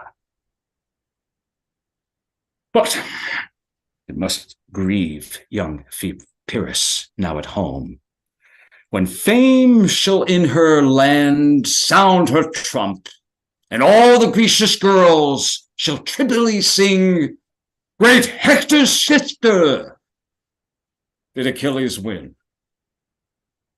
But our great Ajax bravely beat down him." Farewell, my lord. I, as your lover, speak. The fool slides over the ice that you should break. To this effect, Achilles, have I moved you. A woman impudent and mannish grown is not more loath than an effeminate man in time of action. I stand condemned for this. They think my little stomach to the war and your great love to me restrains you thus. Sweet, rouse yourself, and the weak wanton Cupid shall from your neck unloose his amorous fold, and like a dewdrop from the lion's mane, be shook to airy air. Shall Ajax fight with Hector? Aye, and perhaps receive much honor by him. See, my reputation is at stake. My fame is shrewdly gored. Oh, then beware. Those wounds heal ill that men do give themselves. Omission to do what is necessary seals a commission to a blanket of danger, and danger, like an augur, subtly taints even then when we sit idly in the sun. Go, call Thersites hither, sweet Patroclus. I'll send the fool to Ajax, and desire him to invite the Trojan lords after the combat to see us here unarmed. I have a woman's longing, an appetite that I am sick withal, to see great Hector in his weeds of peace, to talk with him and to behold his visage, even to my full of view. Oh, a labor saved. Enter Thersites. A wonder? What? Ajax goes up and down the field asking for himself. How so? He must fight singly tomorrow with Hector, and is so prophetically proud of an heroical cudgeling that he braves in saying nothing. How can that be? Why, he stalks up and down like a peacock, astride and astand, ruminates like an hostess that hath no arithmetic but her brain to set down her reckoning, bites his lip with a politic regard, as who should say there were wit in his head and put out. And so there is, but it lies as coldly in him as fire in a flint, which will not show without knocking. The man's undone forever. For if Hector break not his neck in the combat, he'll break himself in vain glory. He knows not me, I said, good morrow, Ajax, and he replies, that's Agamemnon. What think you of this man that takes me for the general? He's grown a very land fish, languageless, a monster, a plague of opinion. A man may wear it on both sides like a leather jerkin. Thou must be my ambassador to him, Thersites. Who? I? Why, he'll answer nobody. He professes not answering. Speaking is for beggars. He wears his tongue in his arms. I will put on his presence. Let Patroclus make his demands to me. You shall see the pageant of Ajax. Oh, well, to him, Patroclus, tell him, I humbly desire the valiant Ajax to invite the most valorous Hector to come unarmed to my tent and to procure safe conduct for his person of the magnanimous and most illustrious 6 or 7 times honored captain general of the Grecian army, Agamemnon and such.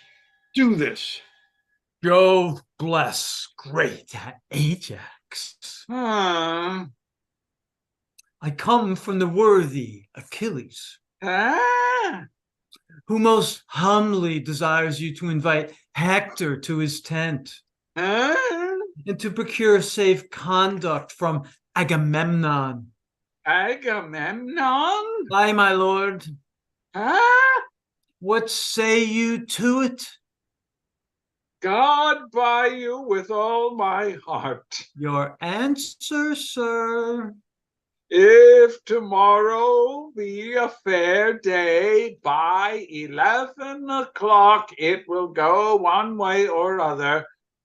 Howsoever he shall pay me ere he has me. Your answer, sir? Fare you well with all my heart. Why, but he is not in this tune, is he?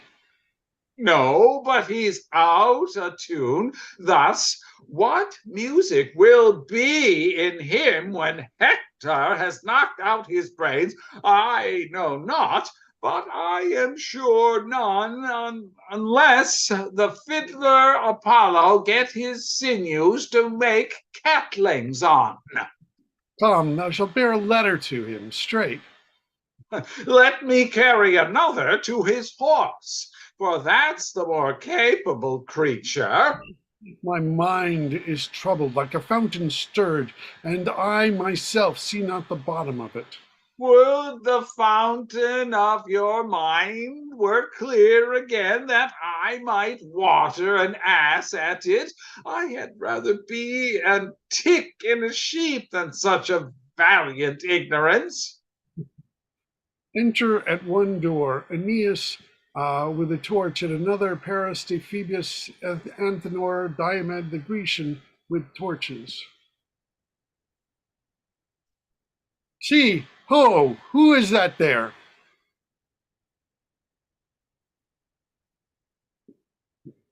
It is the Lord Aeneas. Is the prince there in person? Had I so good occasion to lie long as you, Prince Paris, nothing but heavenly business should rob my bedmate of my company.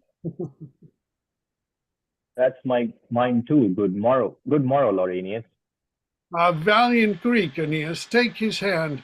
Witness the process of your speech within. You told how Diomed in a whole week by days did haunt you in the field. How be valiant, sir, during all question of the gentle truce. But when I meet you armed as black defiance as heart can think or courage execute. The one and other Diomed embraces. Our bloods are now in calm, and so long held. But when contention and occasion meet, by Jove, I'll play the hunter for thy life, with all my force, pursuit, and policy. And thou shalt hunt the lion that will fly with his face backward in human gentleness. Welcome to Troy. Now, by Anchises' life, welcome indeed. By Venus' hand, I swear, no man alive can love in such a sort the thing he means to kill more excellently. We sympathize. Jove, let Aeneas live. If to my sword his fate be not the glory. 1,000 complete courses of the sun, but in mine emulous honor let him die with every joint a wound, and that tomorrow. We know each other well. We do, and long to know each other worse. This is the most despitefulest, gentle greeting, the noblest, hateful love that e'er I heard of. What business, Lord, so early? I was sent for to the king, but why I know not. His purpose meets you. It was to bring this Greek to Calchas' house, and there to render him for the enfreed Anthenor, the fair Cressida. Let's have your company, or if you please, haste there before us. I constantly do think, or rather call my thought a certain knowledge, my brother Troylus lodges there tonight. Rouse him and give him note of our approach, with the whole quality whereof I fear we shall be much unwelcome. That I assure you. Troylus had rather Troy were born to Greece than Cressida born from Troy. There is no help. The bitter disposition of the time will have it so. On, Lord, we'll follow you. Good morrow, all. Exit Aeneas. And tell me, noble Diomed, faith, tell me true, even in the soul of sound good fellowship, who in your thoughts merits fair Helen most, myself or Menelaus? Both alike. He merits well to have her that does seek her, not making any scruple of her soilure, with such a hell of pain and world of charge. And you as well to keep her that defend her, not palliating the taste of her dishonor, with such a costly loss of wealth and friends. He, like a puling cuckold, would drink up the lees and dregs of a flat-tamed piece. You, like a lecher out of boorish loins, are pleased to breed out pure inheritors. Both merits poised, each weighs no less nor more, but he as he, which heavier for a whore. You are too bitter to your countrywoman. She is bitter to her country. Hear me, Paris. For every false drop in her body veins, a Grecian's life had sunk. For every scruple of her contaminated carrion weight, a Trojan had been slain. Since she could speak, she had not given so many good words breath. As for her, Greeks and Trojans suffered death. Fair Diomed, you do as chapmen do, dispraise the thing that you desire to buy. But we in silence hold this virtue well, will not commend what we intend to sell. Here lies our way. Exeunt. Enter Troylus and Cressida. Dear, trouble not yourself. The morn is cold. Then, sweet my lord, I'll call mine uncle down, and he shall unbolt the gates. Trouble him not. To bed, to bed. Sleep kill those pretty eyes, and give us soft attachment to thy senses, as infants empty of all thought. Good morrow, then. I prithee now to bed. Are you aweary of me? O Cressida! But that the busy day waked by the lark hath roused the ribald crows, and dreaming night will hide our eyes no longer, I would not from thee. Night hath been too brief. Beshrew the witch! With venomous white she stays, as hideously as hell, but flies the grasps of love, with wings more momentary, swift than thought. you will catch cold and curse me. Prithee tarry! You men will never tarry. Oh, foolish Cressida, I might still have held off, and then you would have tarried. Hark, there's one up. What's all the doors open here? It is your uncle. A pestilence on him. Now he will be mocking. I shall have such a life. How now? How now? How go maidenheads? Here you maid. Where's my cousin Cressida? Go hang yourself, you naughty mocking uncle. You bring me to do, and then you flout me too. To do what? To do what? Let her say what? What have I brought you to do? Heart, you'll ne'er be good, nor suffer others. Alas, poor wretch, poor Chipotia, hast not slept tonight. Would he not, a naughty man, let it sleep? A bugbear take him.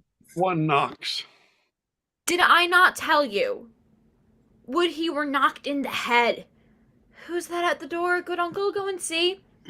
My lord, come you again into my chamber. You smile and mock me as if I meant naughtily. Come, you are deceived. I think of no such thing. How earnestly they knock. Pray you, come in. I would not for half Troy have you seen here. Who's there? What's the matter? Will you beat down the door? Hannah, what's the matter? Aeneas? What's the matter? Good morrow, Lord. Good morrow. Who's there? Oh, my Lord Aeneas. By my troth, I knew you not. What news with you so early? Is not Prince Troylus here? Here?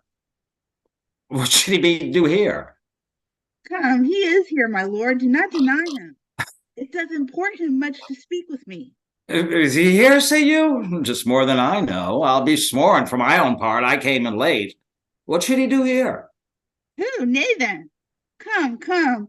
You'll do him wrong, ere you're aware. You'll be so true to him, to be false to him. Do you not know him, but yet go fetch him hither? Go. Enter Troylus. How now? What's the matter? My lord, I scarce have leisure to salute you. My matter is so rash. There is at hand Paris your brother and Deiphobus, the Grecian Diomed and our Antenor, delivered to us. And for him forthwith, ere the first sacrifice within this hour, we must give up to Diomed's hand the lady Cressida. Is it concluded so? By Priam and the general state of Troy, they are at hand and ready to effect it. How my achievements mock me. I will go meet them. And my lord Aeneas, we met by chance. You did not find me here. Good, my lord. The secrets of nature have not more gift than taciturnity.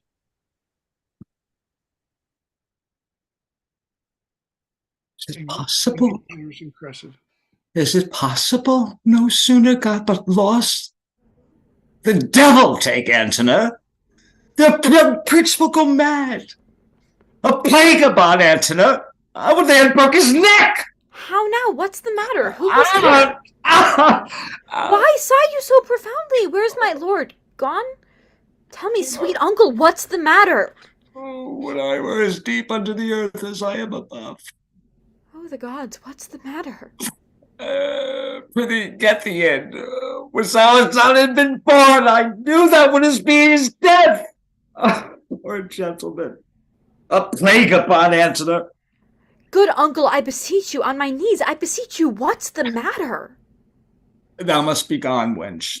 Thou must be gone, and thou art changed for Antenor.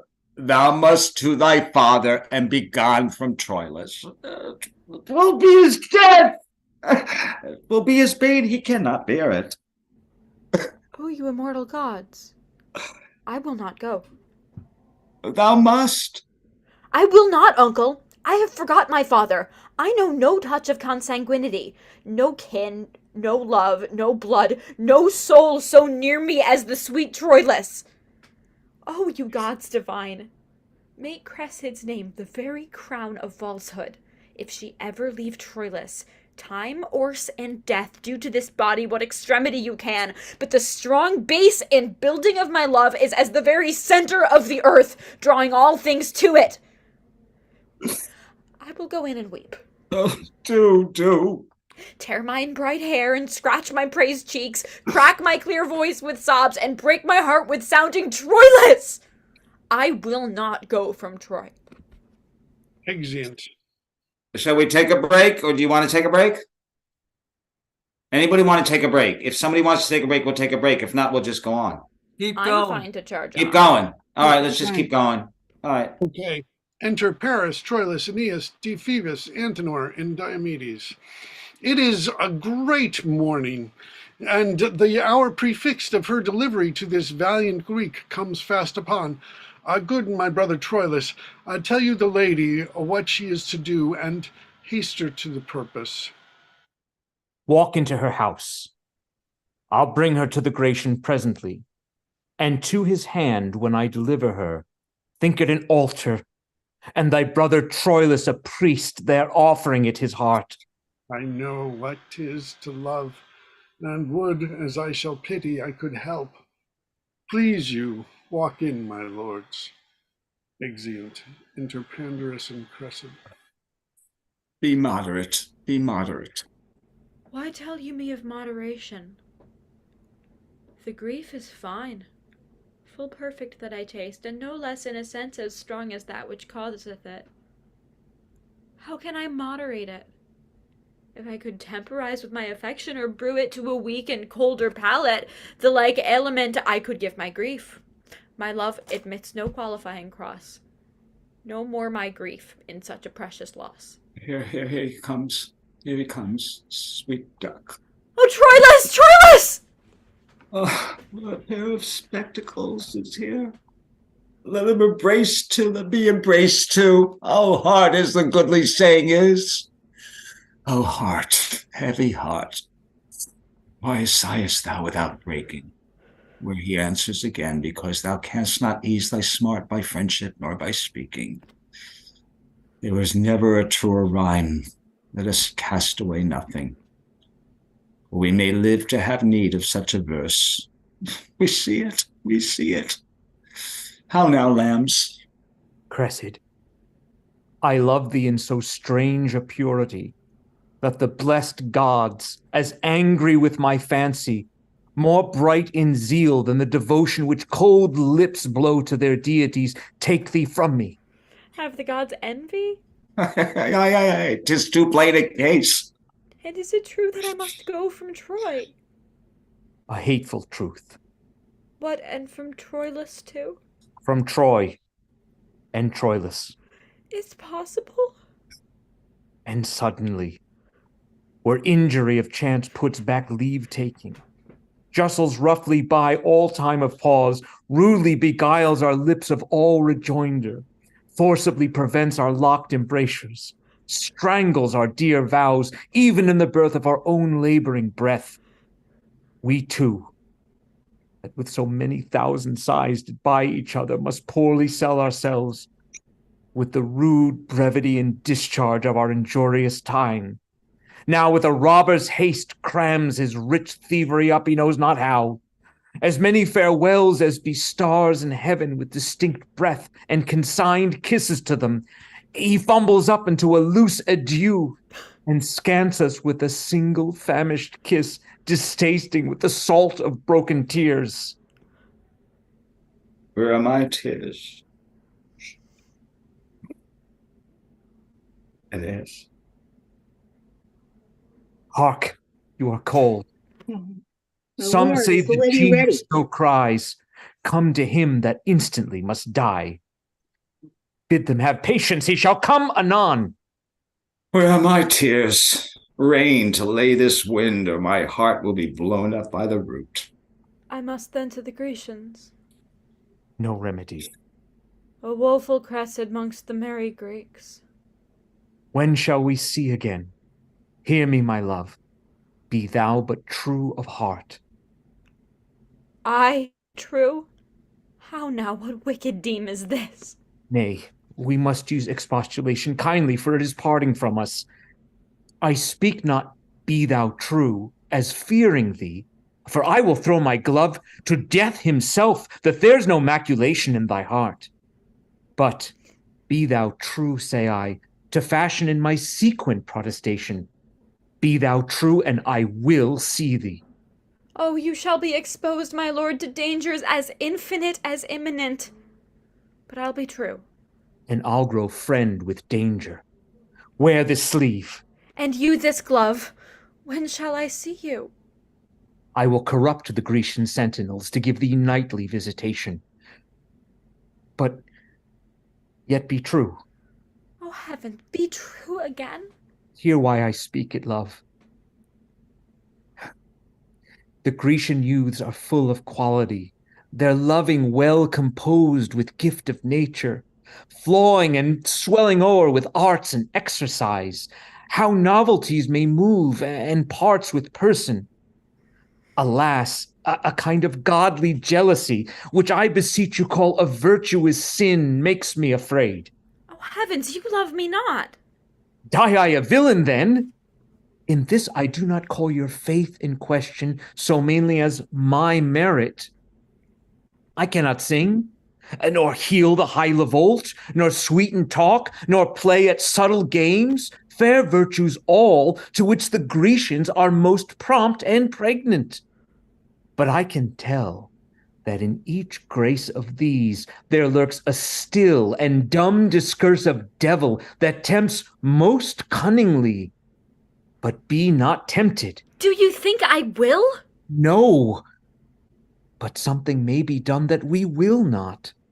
And sometimes we are devils to ourselves when we will tempt the frailty of our powers, presuming on their changeful potency.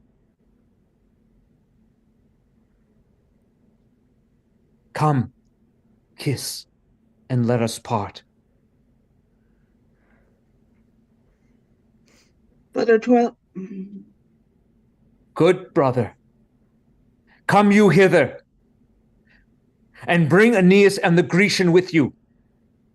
My lord, will you be true? Who? I? Alas, it is my vice, my fault.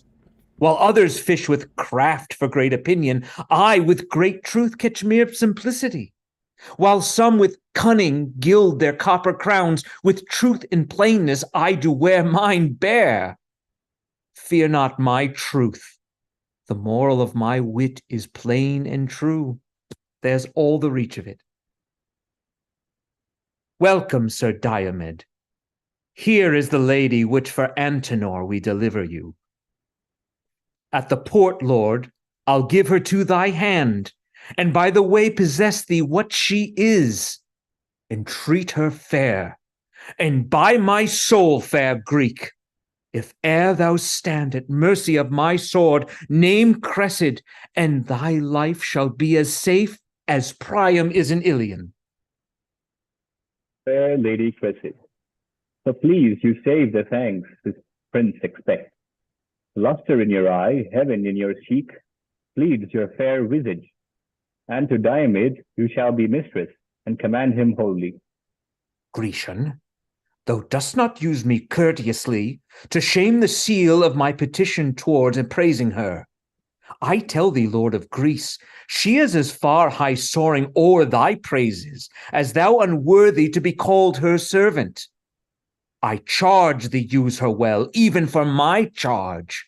For by the dreadful Pluto, if thou dost not, though the great bulk Achilles be thy guard, I'll cut thy throat. Oh, be not moved, Prince Troylus. Let me be privileged by my place and message to be a speaker free. When I am hence, I'll answer to my lust, and know, my lord, I'll nothing do on charge. To her own worth, she shall be praised. But that you say, be it so. I'll speak it in my spirit and honor. No. Come to the port. I'll tell thee, Diomed, this brave shall oft make thee to hide thy head. Lady, give me your hand, and as we walk, to our own selves bend we our needful talk. Sound trumpet. Hark, Hector's trumpet. We have spent this morning. The prince must think me tardy and remiss, that swore to ride before him in the field. 'Tis Troylus' fault. Come to field with him. Exeunt. Let us make ready straight. Yea, with the bridegroom's fresh alacrity, let us address to tend on Hector's heels. The glory of our Troy doth this day lie on his fair worth and single chivalry. Enter Ajax armed, Achilles, Patroclus, Agamemnon, Menelaus, Ulysses, Nestor, Calchas, etc. Here art thou, an appointment fresh and fair, anticipating time.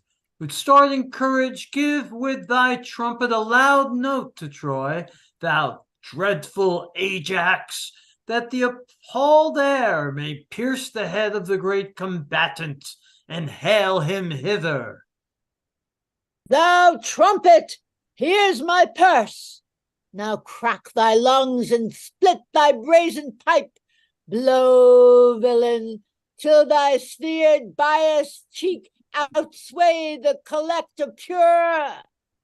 Aquilon, come, stretch thy chest, and let thy eyes spout blood. Thou blowest for Hector. No trumpet answers. 'Tis but early days. Is not young Diomed with Calchas' daughter? To see, I ken the matter of his gait. He rises on the toe, that spirit of his in his apparition lifts him from the earth. Is this the lady Cressida? When she. Most dearly welcome to the Greeks, sweet lady. Our general doth salute you with a kiss. Yeah, it is the kindest but particular. 'Twere better she were kissed in general. And very courtly counsel. I'll begin. So much for Nestor. I'll take the winter from your lips, fair lady. Achilles bids you welcome. I had a good argument for kissing once. But that's no argument for kissing now, for thus pops Paris in his heart of it. Deadly gall and theme of all our scorns, for which we lose our heads to gild his horns. The first was Menelaus' kiss, this mine. Patroclus kisses you. Oh, this is trim. Paris and I kiss evermore for him. I'll have my kiss, sir. Lady, by your leave. In kissing, do you render or receive? Both take and give. I'll make my match to live. The kiss you take is better than you give. Therefore, no kiss. I'll give you boot. I'll give you 3 for 1. You are an odd man. Give even or give none. An odd man, lady. Every man is odd. No, Paris is not. For you know 'tis true that you are odd, and he is even with you. You fillip me of the head. No, I'll be sworn. There were no match, your nail against his horn. May I, sweet lady, beg a kiss of you? You may. I do desire it. Why beg then? Why then, for Venus' sake, give me a kiss when Helen is a maid again, and his. I am your debtor. Claim it when 'tis due. Never's my day, and then a kiss of you. Lady, a word I bring you to your father. A woman of quick sense. Fie upon her. There's a language in her eye, her cheek, and her lip. Nay, her foot speaks. Wanton sprites look out at every joint and motive of her body. These encounters, so glib of tongue, they give a coasting welcome. Comes, and wide unclasp the tables of their thoughts to every tickling reader. Set them down for sluttish spoils of opportunity and daughters of the game. Exeunt. Enter all of Troy, Hector, Paris, Aeneas, Helenus, and attendants flourish. The Trojans trumpet. Trumpets. Yonder comes the troop. Hail, all you state of Greece. What shall be done to him that victory commands? Or do you purpose, a victor shall be known, Will you, the knights, shall to the edge of all extremity pursue each other, or shall be divided by any voice or order of the field? Hector, badass. Which way would Hector have it? He cares not. He'll obey conditions. 'Tis done like Hector, but securely done, a little proudly and a great deal despising the knight opposed. If not Achilles, sir, what is your name? If not Achilles, nothing. Therefore, Achilles. But what error, know this. In the extremity of great and little, valor and pride excel themselves in Hector. The one almost as infinite as all, the other blank as nothing. Weigh him well. And that which looks like pride is courtesy. This Ajax is half made of Hector's blood, and what love whereof half Hector stays at home. Half heart, half hand, half Hector comes to seek this blended knight, half Trojan and half Greek. A maiden battle, then? Oh, I perceive you. Here is, sir, Diomed. Go, gentle knight, stand by our Ajax, as you and Lord Aeneas consent upon the order of their fight. So be it. Either to the uttermost, or else a breach. The combatants, being kin, half stints their strife before their strokes begin. They're opposed already. What Trojan is that same that looks so heavy? The youngest son of Priam, a true knight. They call him Troylus. Not yet mature, yet matchless, firm of word, speaking in deeds and deedless in his tongue. Not soon provoked, nor being provoked soon calmed. His heart and hand both open and both free. For what he has he gives, what thinks he shows. Yet gives he not till judgment guide his bounty, nor dignifies and impair thought with breath. Manly is Hector, but more dangerous. For Hector in his blaze of wrath subscribes to tender objects, but he, in heat of action, is more vindictive than jealous love. They call him Troylus, and on him erect a second hope is fairly built as Hector. Thus says Aeneas, one that knows the youth even to his inches, and with private soul did in great Ilion thus translate him to me. Alarum. They are in action. Now, Ajax, hold thy own. Hector, thou sleepest, awake thee. His blows are well disposed there, Ajax. Trumpets Much no more. Prince is enough, so please you. I am not warm yet. Let us fight again.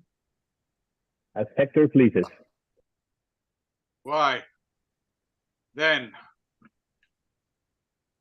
will I no more? Thou art, great Lord, my father's sister's son, a cousin German to great Priam's seed.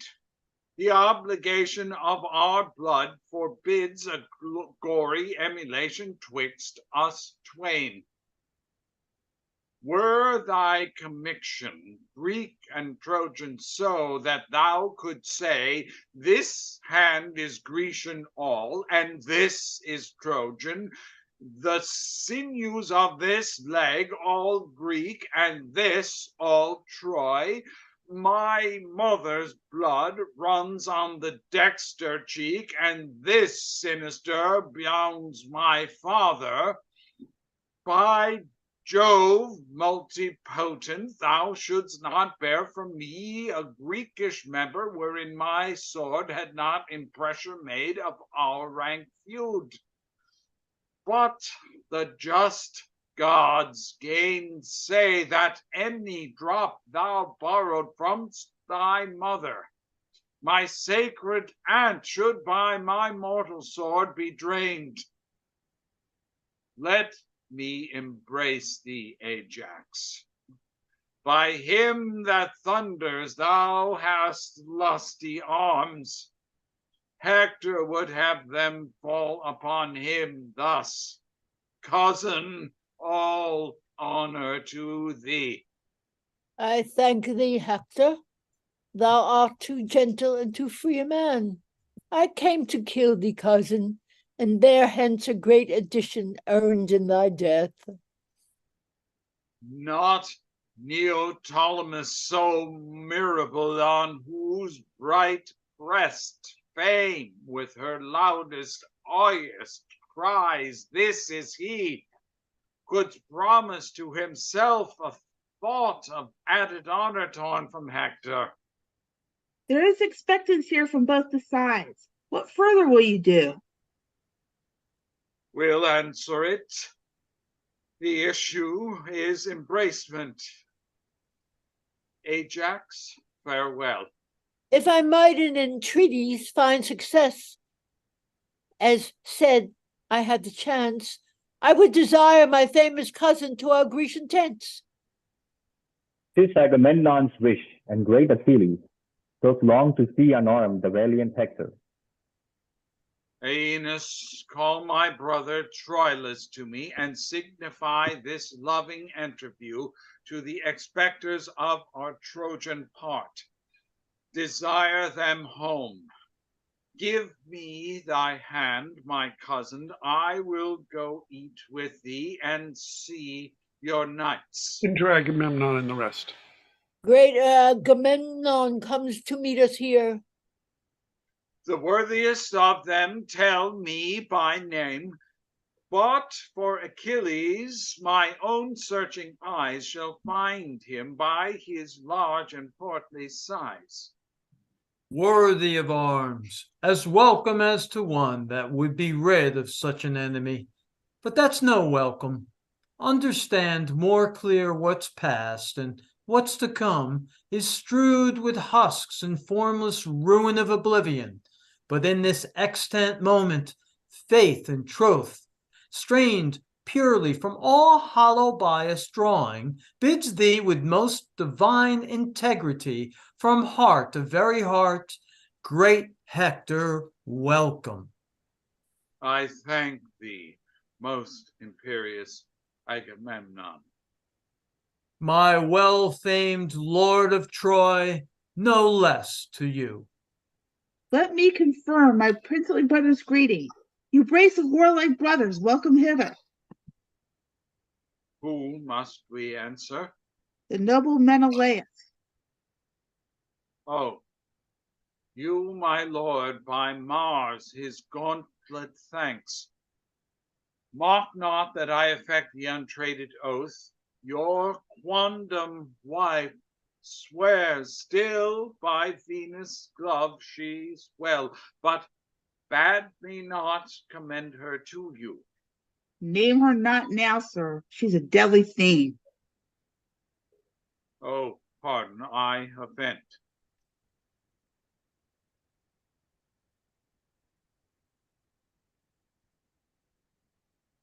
You're muted. Nestor, we can't hear you. Nestor, unmute. We cannot hear you. You're muted, Nestor.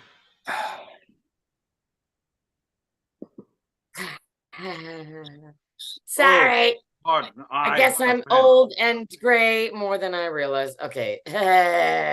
Blah, blah, blah. I have, thou gallant Troyan, seen thee oft laboring for destiny, make cruel way through ranks of Greekish youth.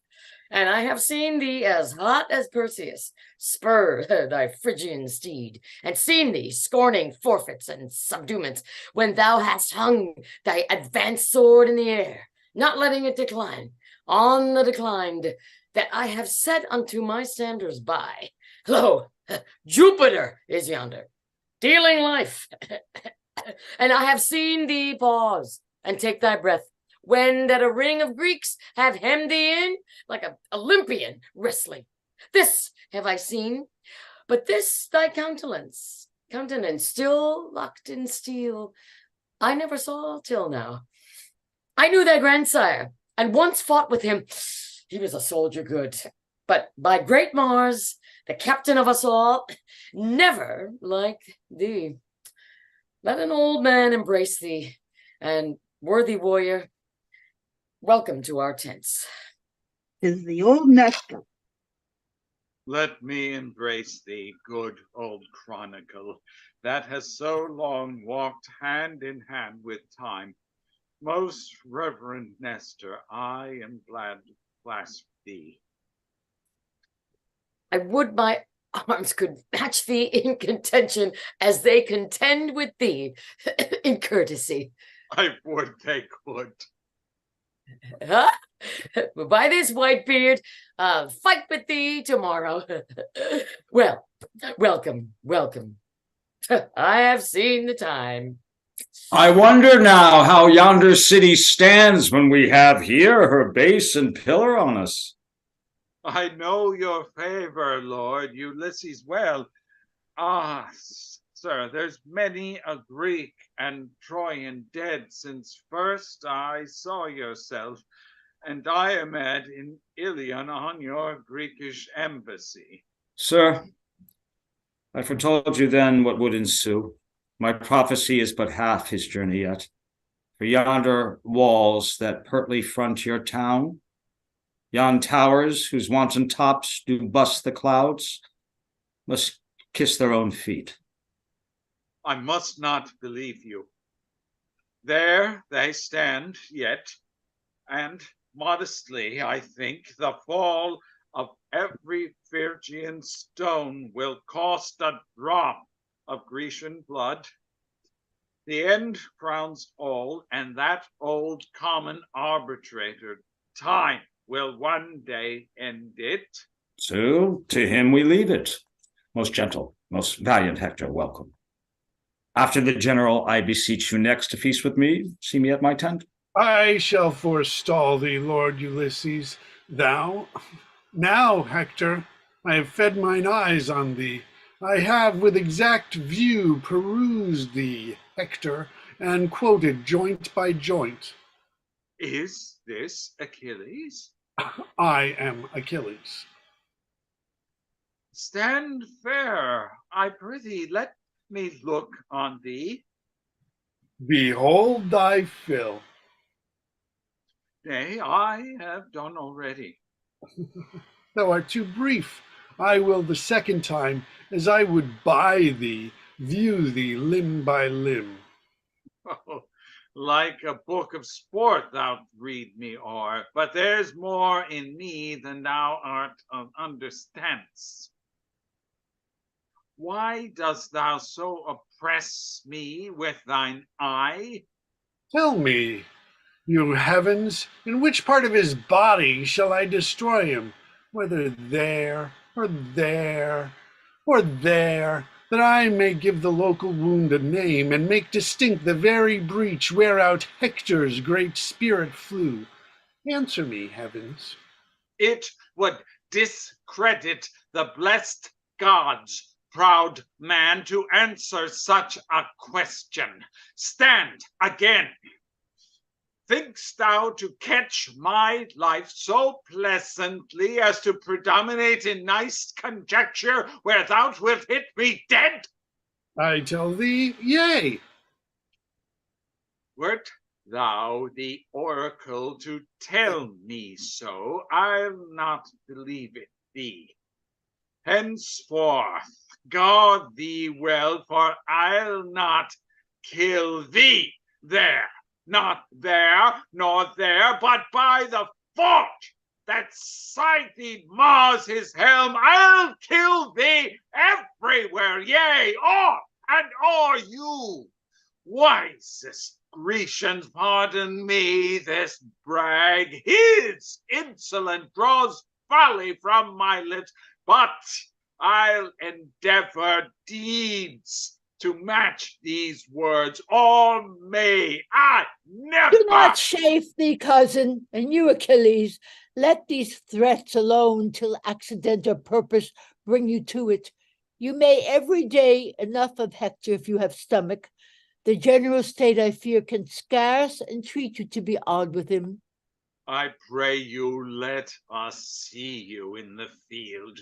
We have had pelting war since you refused the Grecians' cause. Dost thou entreat me, Hector? Tomorrow do I meet thee, fell as death. Tonight all friends. Thy hand upon that match. First, all you peers of Greece, go to my tent. There in the full convive you. Afterwards, as Hector's leisure and your bounty shall concur together, severally entreat him. Beat loud the tambourines, let the trumpets blow, that this great soldier may his welcome know. Exeunt. May Lord Ulysses, tell me, I beseech you, in what place of the field doth Calchas keep? Menelaus' tent, most princely Troylus. There Diomed doth feast with him tonight, who neither looks on heaven nor on earth, but gives all gaze and bent of amorous view on the fair Cressida. Shall I, sweet lord, be bound to thee so much after we part from Agamemnon's tent to bring me thither? You shall command me, sir. As gentle, tell me, of what honor was this Cressida in Troy? Has she no lover? Wails her absence? O sir, to such as boasting show their scars, a mock is due. Will you walk on, my lord? She was beloved, she loved, she is and doth. But still sweet love is food for fortune's tooth. Exeunt. Enter Achilles and Patroclus. I'll heat his blood with Greekish wine tonight, and with my scimitar I'll cool tomorrow. Patroclus, let us feast him to the height. Here comes Thersites. Enter Thersites. How now, thou core of envy, thou crusty batch of nature, what's the news? Why, thou picture what thou seemest, an idol of idiot worshippers. Here's a letter for thee. From whence, fragment? Why, thou full dish of fool, from Troy. Who keeps the tent now? The surgeon's box or the patient's wound? Well said, adversity. And what need these tricks? Prithee be silent, boy. I profit not by thy talk. Thou art thought to be Achilles' male varlet. Male varlet, you rogue? What's that? Why, his masculine whore. Now, the rotten diseases of the South, gut-stripping ruptures, catarrhs, loads of gravel in the back, lethargies, cold palsies, and the like, take and take again, such preposterous discoveries. Why, thou damnable box of envy, thou, what meanest thou to curse thus? Do I curse thee? Why, no, you ruinous, but you whoreson indistinguishable cur. No? Why art thou then exasperate, thou idle, immaterial skein of slayed silk, thou green sarcenet flap for a sore eye, thou tassel of a prodigal's purse, thou? Ah, how poor the world is, pestered with such water flies, diminutives of nature. Out, Gaul! Pinch egg! Oh, my sweet Patroclus, I am thwarted quite from my great purpose in tomorrow's battle. Here is a letter from Queen Hecuba, a token from her daughter, my fair love, both taxing me, engaging me to keep an oath that I have sworn. I will not break it. Fall, Greeks, fall, fame, honor, or go or stay. My major vow lies here. This I'll obey. Come, come, Thersites, help to trim my tent. This night in banqueting must all be spent. Away, Patroclus. With too much blood and too little brain, these two may run mad. But if with too much brain and too little blood they do, I'll be a curer of madmen. Here's Agamemnon, an honest fellow enough, and one that loves whales, but he has not so much brain as earwax. And the goodly transformation of Jupiter there, his brother, the bull, the primitive statue, and a bleak memorial of cuckolds, a thrifty shoehorn in a chain, hanging at his brother's leg, to what form but that is should wit, loaded with malice, and malice, forced with wit, turn him to an ass, were nothing. He is both ass and ox. To an ox were nothing. He is both ox and ass.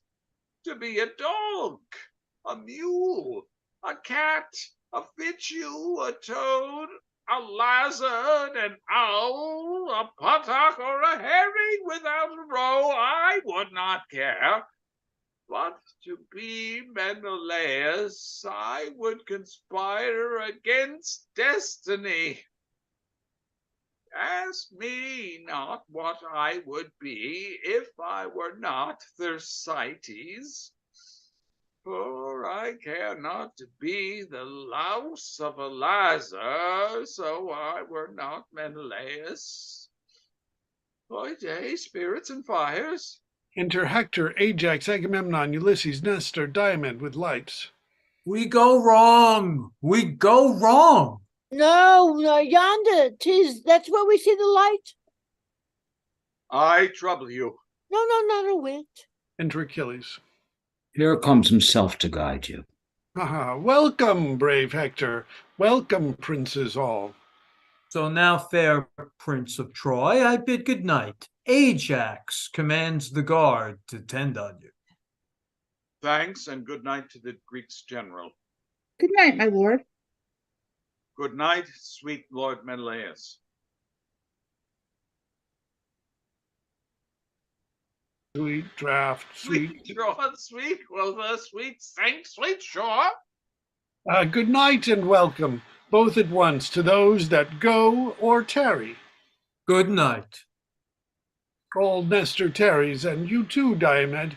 Keep Hector company an hour or two.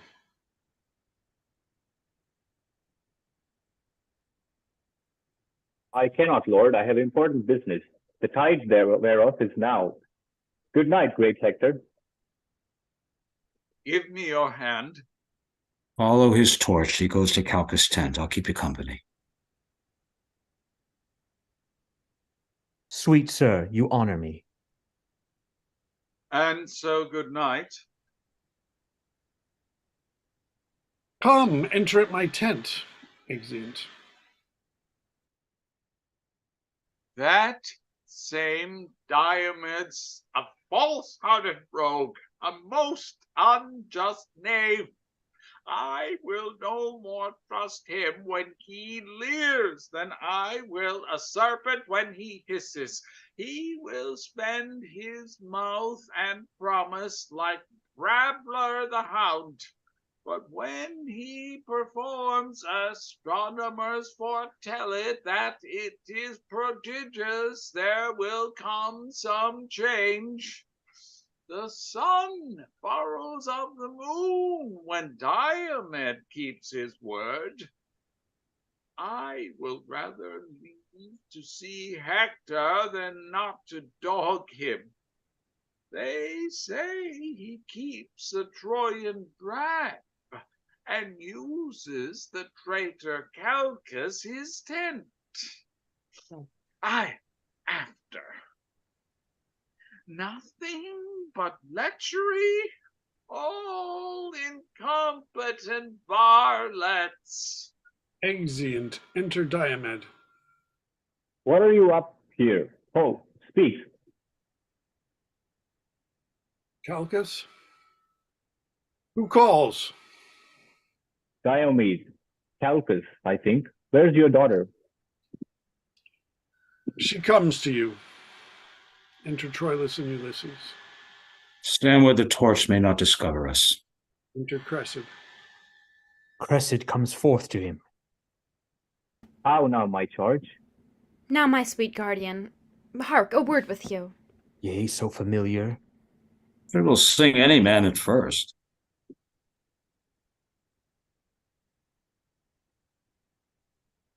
I said she'll sing any man. Thersites. Thersites. And any man find her if he can take her life. She's noted. Will you remember? Remember, yes. Nay, but go then, and let your mind be coupled with your words. What should she remember? List. Sweet honey Greek, tempt me no more to folly. Roguery. Nay, then. Tell you what. Foe, come, tell a pin. You are forsworn. In faith, I cannot. What would you have me do? A juggling trick to be secretly open. What did you swear you would bestow on me? I prithee, do not hold me to mine oath. Bid me do not anything but that, sweet Greek. Good night. Hold patience. How now, Trojan? Diomede. No, good night. I'll be your fool no more. I better must. Hark, one word in your ear. Plague and madness. You are moved, Prince. Let us depart, I pray you, lest your displeasure should enlarge itself to wrathful terms. This place is dangerous, the time right deadly. I beseech you, go. Behold, I pray you. My good lord, go off. You float a great distraction. Come, my lord. Pray thee stay. You have not patience. Come. I pray you stay. By hell and hell torments, I will not speak a word. And so good night. Nay, but you part in anger. Doth that grieve thee? Oh, with a truth. Why? How now, lord? By Jove, I will be patient. Guardian, why Greek? Foe, adieu, you palter. In faith, I do not. Come hither once again. You shake, my lord, at something. Will you go? You will break out. It strokes his cheek. Come. No, stay, by Jove. I will not speak a word. There is between my will and all offences a guard of patience. Stay a little while. Oh, the devil luxury with his fat rump and potato finger tickles these together. Fried lechery, fried. But will you then? Faith I will, lo, never trust me else. Give me some token for the surety of it. I'll fetch you one. You have sworn patience. Fear me not, sweet lord. I will not be myself, nor have cognition of what I feel. I am all patience. Now the pledge. Now. Here, Diomede. Keep this sleeve. Where is thy faith? My lord. I will be patient. Outwardly I will. You look upon that sleeve? Behold it well. He loved me. Oh, false wench, give it me again. Whose was it? It is no matter now, I have it again. I will not meet with you tomorrow night. I prithee, Diomede, visit me no more. Now she sharpens. Well said, whetstone. I shall have it. What, this? Aye, that. Oh, all you gods, oh pretty, pretty pledge, thy master now lies thinking in his bed of thee and me, and sighs, and takes my glove, and gives memorial dainty kisses to it, as I kiss thee. Nay, do not snatch it from me. He that takes that rakes my heart withal. I had your heart before, this follows it. I did swear patience. You shall not have it, Diomede. Faith, you shall not. I'll give you something else. I'll have this. Whose was it? It is no matter. Come, tell me, whose was it? 'Twas one that loved me better than you will. But now you have it, take it. Whose was it? By all Diana's waiting women yond, and by herself, I will not tell you whose. Tomorrow will I wear it on my helm, and grieve his spirit that dares not challenge it. Would thou the devil in war stood on thy horn, it should be challenged. Well, well, 'tis done. 'Tis past. And yet it is not. I will not keep my word. Why then, farewell. Thou never shalt mock Diomed again. You shall not go. One cannot speak a word, but it straight starts you. I do not like this fooling. Nor I, by Pluto, but that lights not me pleases me best. What shall I come, the hour? I come. Oh, Jove. Do come, I shall be plagued. Farewell till then. Good night, I prithee come. Troylus. Farewell. One eye yet looks on thee, but with my heart the other eye doth see. Ah, poor our sex, this fault in us I find. The error of our eye directs our mind. What error leads must err. Oh, then conclude. Minds swayed by eyes are full of turpitude. A proof of strength she could not publish more, unless she say, my mind is now turned whore. All's done, my lord. It is. Why stay we then? To make a recordation to my soul of every syllable that here was spoke. But if I tell how these two did coact, shall I not lie in publishing a truth? If there is yet a credence in my heart, an esperance so obstinately strong that doth invert that test of eyes and ears, as if those organs had deceptious functions created only to calumniate. Was Cressida here? I cannot conjure, Trojan. She was not sure. Most sure she was. Why, my negation hath no taste of madness. Nor mine, my lord. Cressida was here but now. Let it not be believed for womanhood. Think, we had mothers. Do not give advantage to stubborn critics, apt without a theme for deprivation, to square the general sex by Cressida's rule. Rather think this not Cressida. What hath she done, prince, that can soil our mothers? Nothing at all, unless that this was she.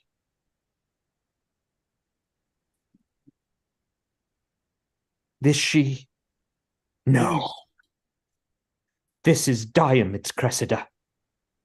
If beauty have a soul, this is not she. If souls guide vows, if vows are sanctimony, if sanctimony be the god's delight, if there be rule in unity itself, this is not she. O madness of discourse! That cause sets up with and against thyself by foul authority, where reason can revolt without perdition, and loss assume all reason without revolt. This is and is not Cressida. Within my soul there doth conduce a fight of this strange nature, that a thing inseparate divides more wider than the sky and earth, and yet the spacious breadth of this division admits no orifice for a point as subtle as Ariadne's broken woof to enter.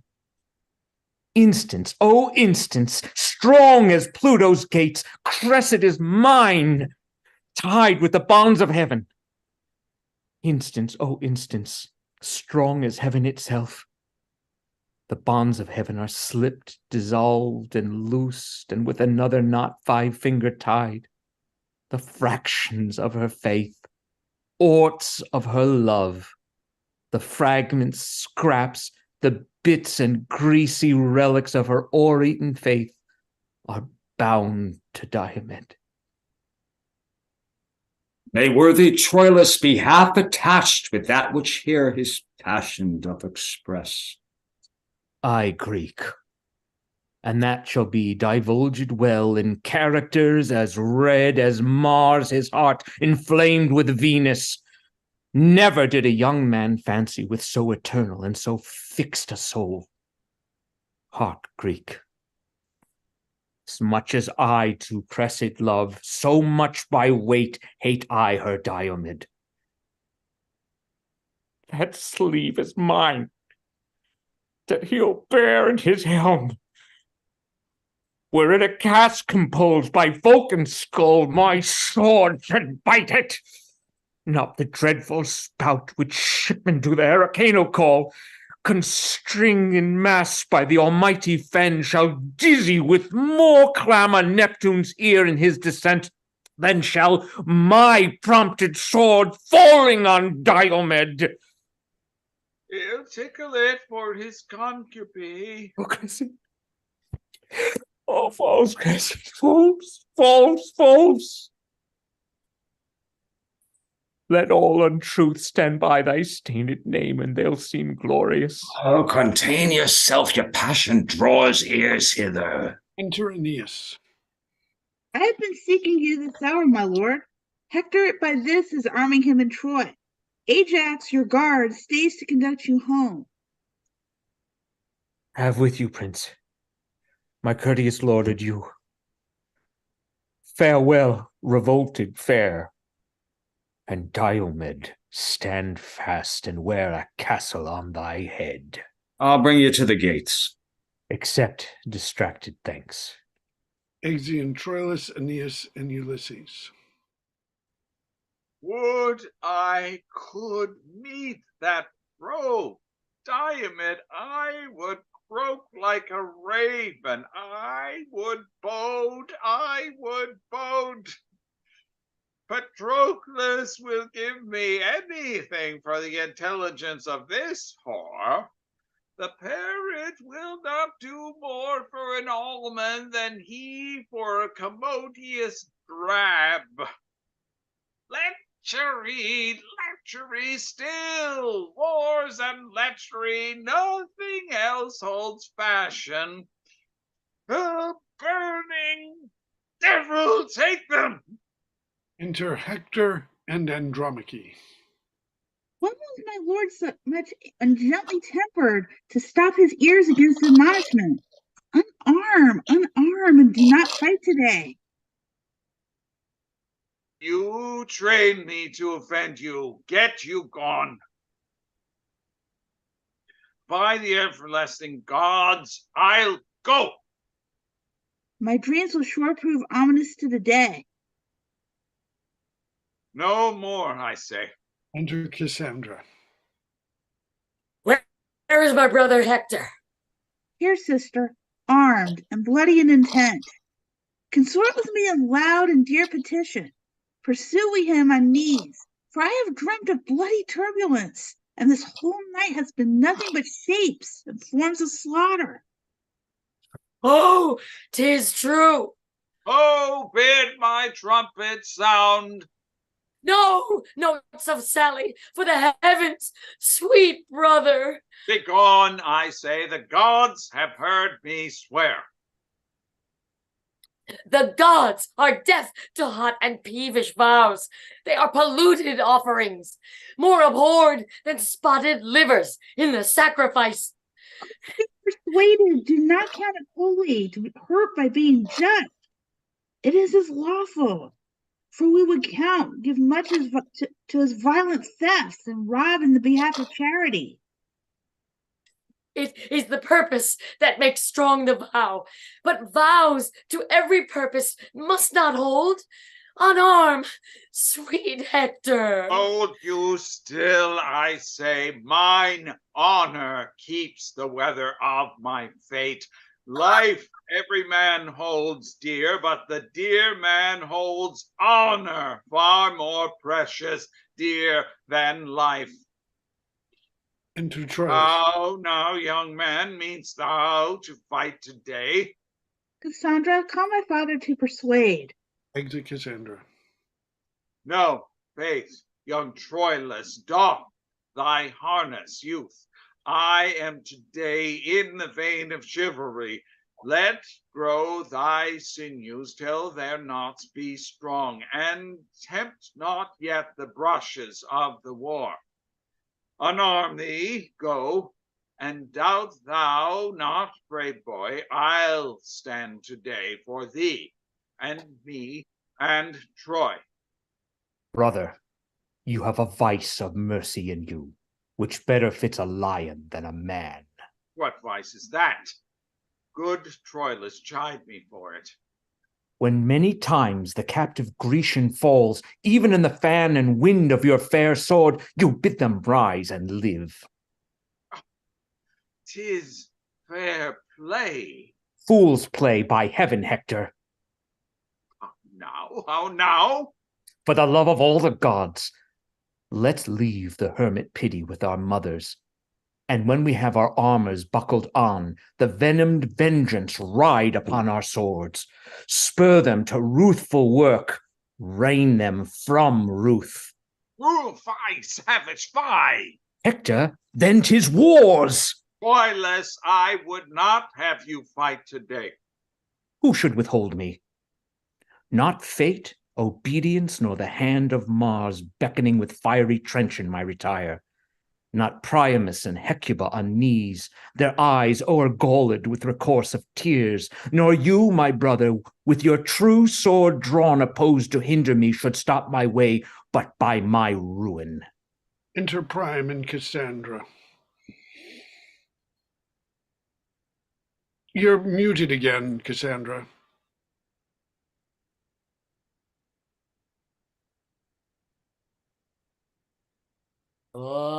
Lay hold upon him, Priam. Hold him fast. He is thy crutch. Now, if thou lose thy stay, thou on him leaning, and all Troy on thee fall all together. Come, Hector, come, fall not back. Come not, go back. Thy wife hath dreamt, thy mother hath had visions. Cassandra doth foresee, and I myself am like a prophet suddenly enwrapped to tell thee that this day is ominous. Therefore, come back. Aenus is afield, and I do stand engaged to many Greeks, even in the faith of valor, to appear this morning to them. Aye, but thou shalt not go. I must not break my faith.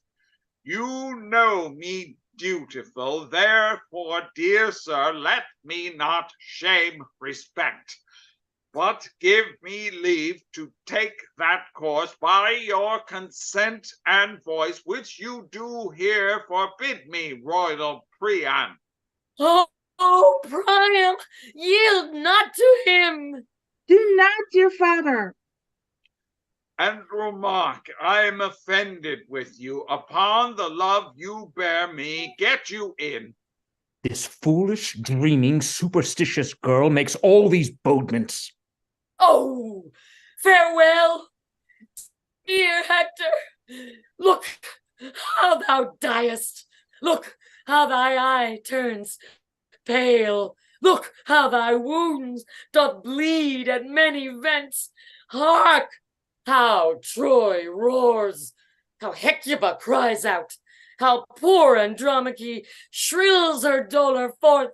Behold distraction, frenzy, and amazement, like witless antics, one another meet, and all cry, Hector, Hector's dead.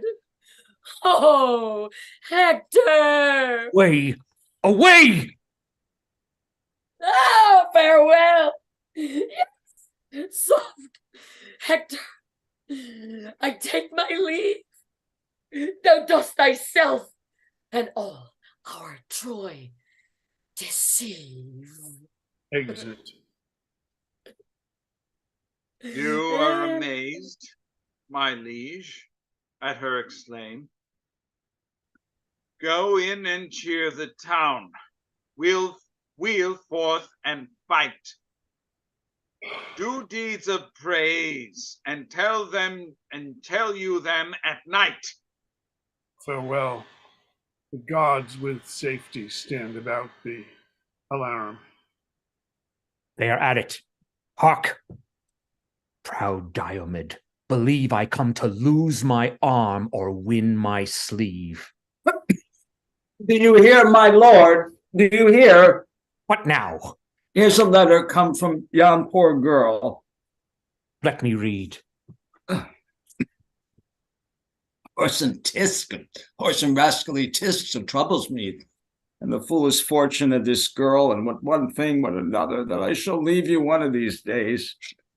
And I have a rheum in my eyes, too. Such an ache in my bones that unless a man were cursed, I cannot tell what to think on it. What says she there? Words.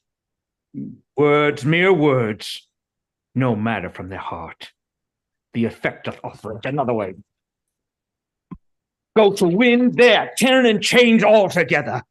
My love with words and errors still she feeds, but edifies another with her deeds. But hear you. Hence, brother lackey, ignominy and shame pursue thy life, and live I with thy name. Alarum. Exeunt. Enter Thersites in excursion. Now they are clawing one another. I'll go look on. That dissembling, abominable varlet Diomedes has got that same scurvy, doting, foolish young knave's sleeve of Troy there in his helm. I would fain see them meet, that same young Trojan ass that loves the whore there might send that freakish whore masterly villain with the sleeve back to the dissembling luxurious drab of a sleeveless errant. Oh, the other side, the policy of those crafty swearing rascals that stole old mouse-eaten dry cheese Nestor, and that same dog fox Ulysses is not proved worth a blackberry. They set me up in policy, that mongrel cur Ajax, against that dog of ass bad as kind Achilles. And now is the cur Ajax prouder than the cur Achilles, and will not arm today. Whereupon the Grecians began to proclaim barbarism, and policy grows into an ill opinion. Enter Diomed and Troylus. Oh, here comes Sleeve and the other.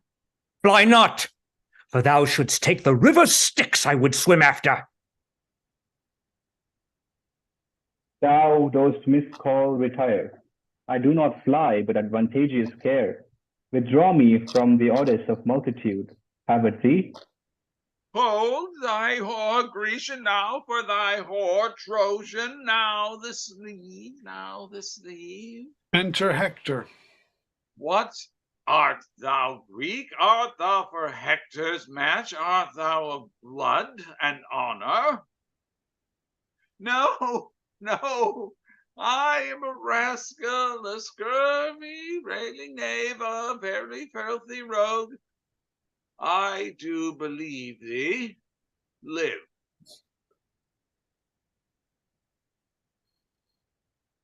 God, a mercy, that thou wilt believe me. But what a plague break thy neck for frighting me?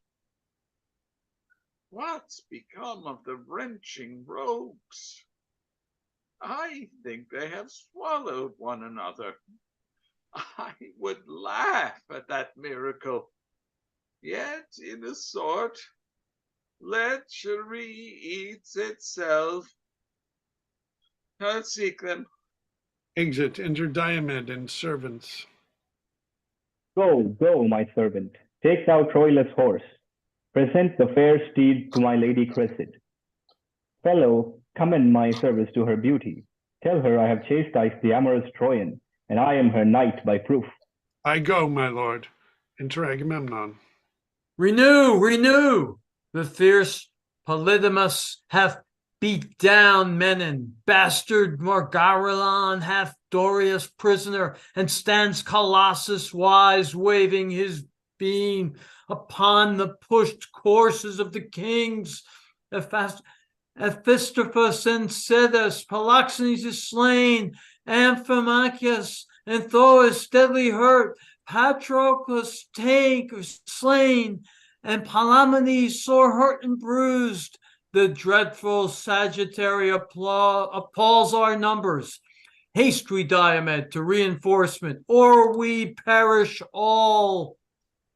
Come, bear Patroclus' body to Achilles, and bid the snail-paced Ajax arm for shame. There is 1,000 Hectors in the field. Now, here he fights on Galath his horse, and there lacks work. Anon, he's there afoot, and there they fly or die like scaled skulls before the belching whale. Then is he yonder, and there the straying Greeks, ripe for his edge, fall down before him like the mower's swath.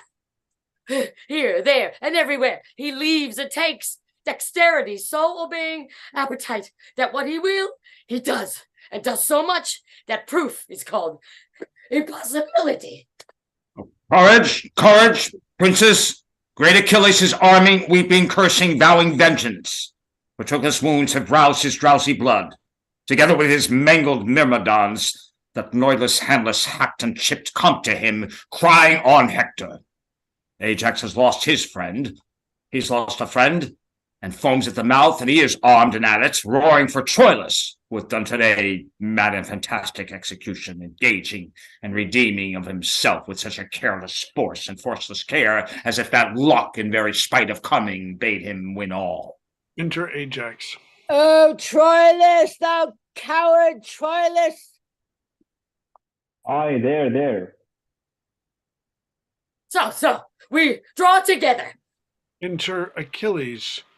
Where is this Hector? Come, thou boy queller, show thy face. Know what it is to meet Achilles angry. Hector! Where's Hector? I will none but Hector. Troylus, thou coward, Troylus, show thy head! Troilus, I say, where's Troilus? What wouldst thou? I would correct him. Were I the general, thou shouldst have my office ere that correction. Troilus, I say! What? Troilus! O traitor, Diomed! Turn thy false face, thou traitor, and pay thy life thou owest me for my horse. Ha! Art thou here? Art thou there? Oh, fight with him alone! Stand, Diomed! He is my price. I will not look upon. Come both, you cogging Greeks, have at you both! Exit Troilus. Enter Hector. Yea, Troilus, oh, well fought, my youngest brother. Enter Achilles. Now do I see thee. Have at thee, Hector. Pause, if thou wilt. I do disdain thy courtesy, proud Trojan. Be happy that my arms are out of use. My rest and negligence befriends thee now. But thou anon shall hear of me again. Till then, go, seek thy fortune. Fare thee well. I would have been much more a fresher man had I expected thee. How now, my brother? Ajax hath ta'en Aeneas. Shall it be? No, by the flame of yonder glorious heaven, he shall not carry him off. I'll be ta'en too, or bring him off. Fate, hear me what I say. I reck not though thou end my life today.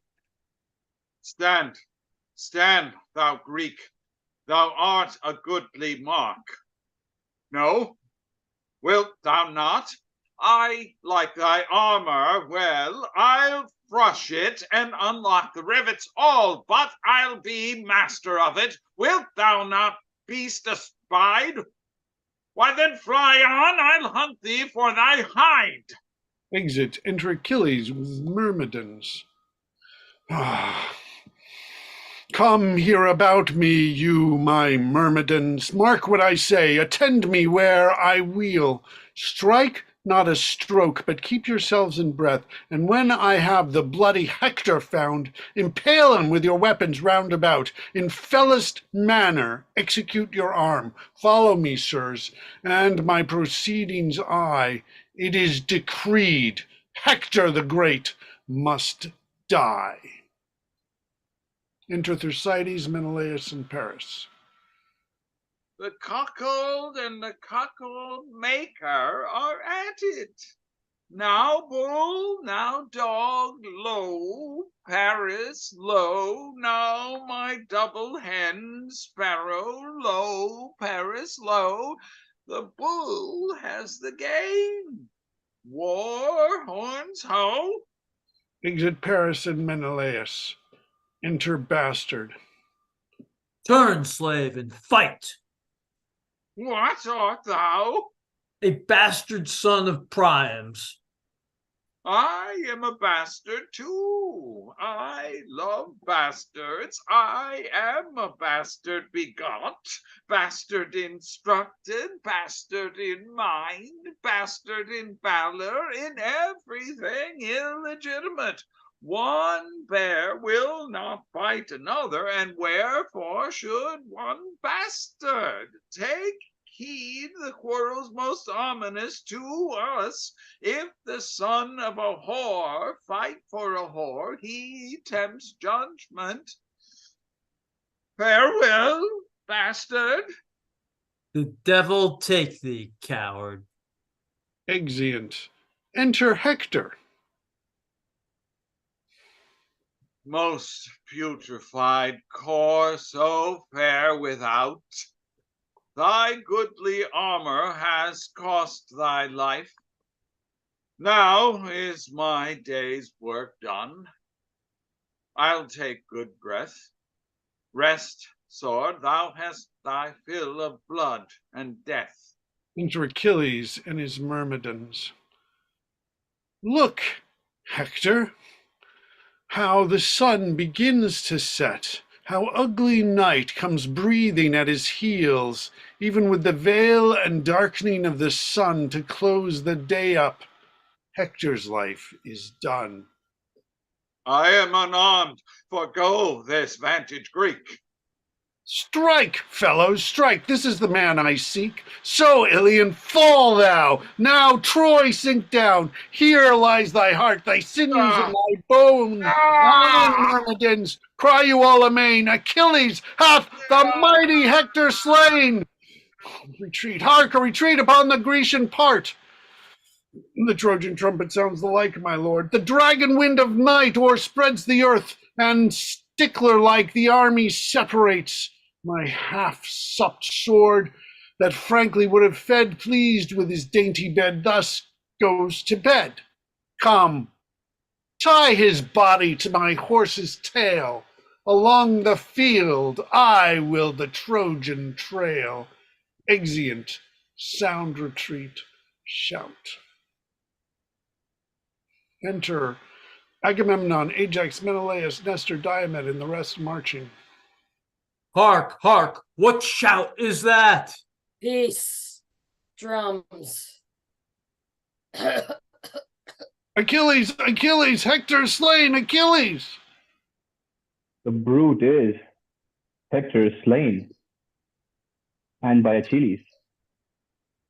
It'd be so, yet brag less, let it be. Great Hector was a man as good as he. March patiently along. Let one be sent to pray Achilles see us at our tent. If in his death the gods have us befriended, great Troy is ours, and our sharp wars are ended. Exeunt. Enter Aeneas, Paris, Antenor, and Phoebus. Stand up. Yet are we masters of the field. Never go home. Here starve we out the night. Enter Troylus. Hector is slain. Hector? Hector? Hector! Gods forbid. Gods forbid! He's dead.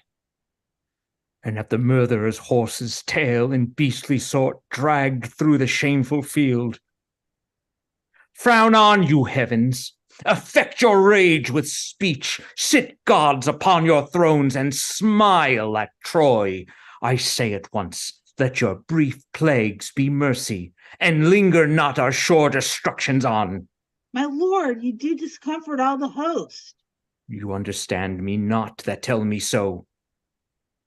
I do not speak of flight, of fear, of death, but dare all imminence that gods and men address their dangers in. Hector is gone. Who shall tell Priam so? Or Hecuba? Let him that will a screech owl I be called go into Troy and say there, Hector's dead. There's a word will turn Priam to stone, make wells and Niobes of the maids and wives, cool statues of the youth, and in a word scare Troy out of itself. March away. Hector is dead. There is no more to say. Stay yet. You vile, abominable tents, that proudly pitched upon our Phrygian plains. Let Titan rise as early as he dare. I'll through and through you. And thou great-sized coward, no space of earth shall sunder our two hates. I'll haunt thee like a wicked conscience still, that moldeth goblins swift as frenzy's thoughts. Strike a march to Troy, with comfort go. Hope of revenge shall hide our inward woe. But hear you, Pence broker, lackey, ignominy and shame pursue thy life, and live I with thy name. goodly medicine for mine aching bones. Oh, world, world, world, thus is the poor agent despised. Oh, traitors and bawds, how earnestly are you set a work, and how ill requited.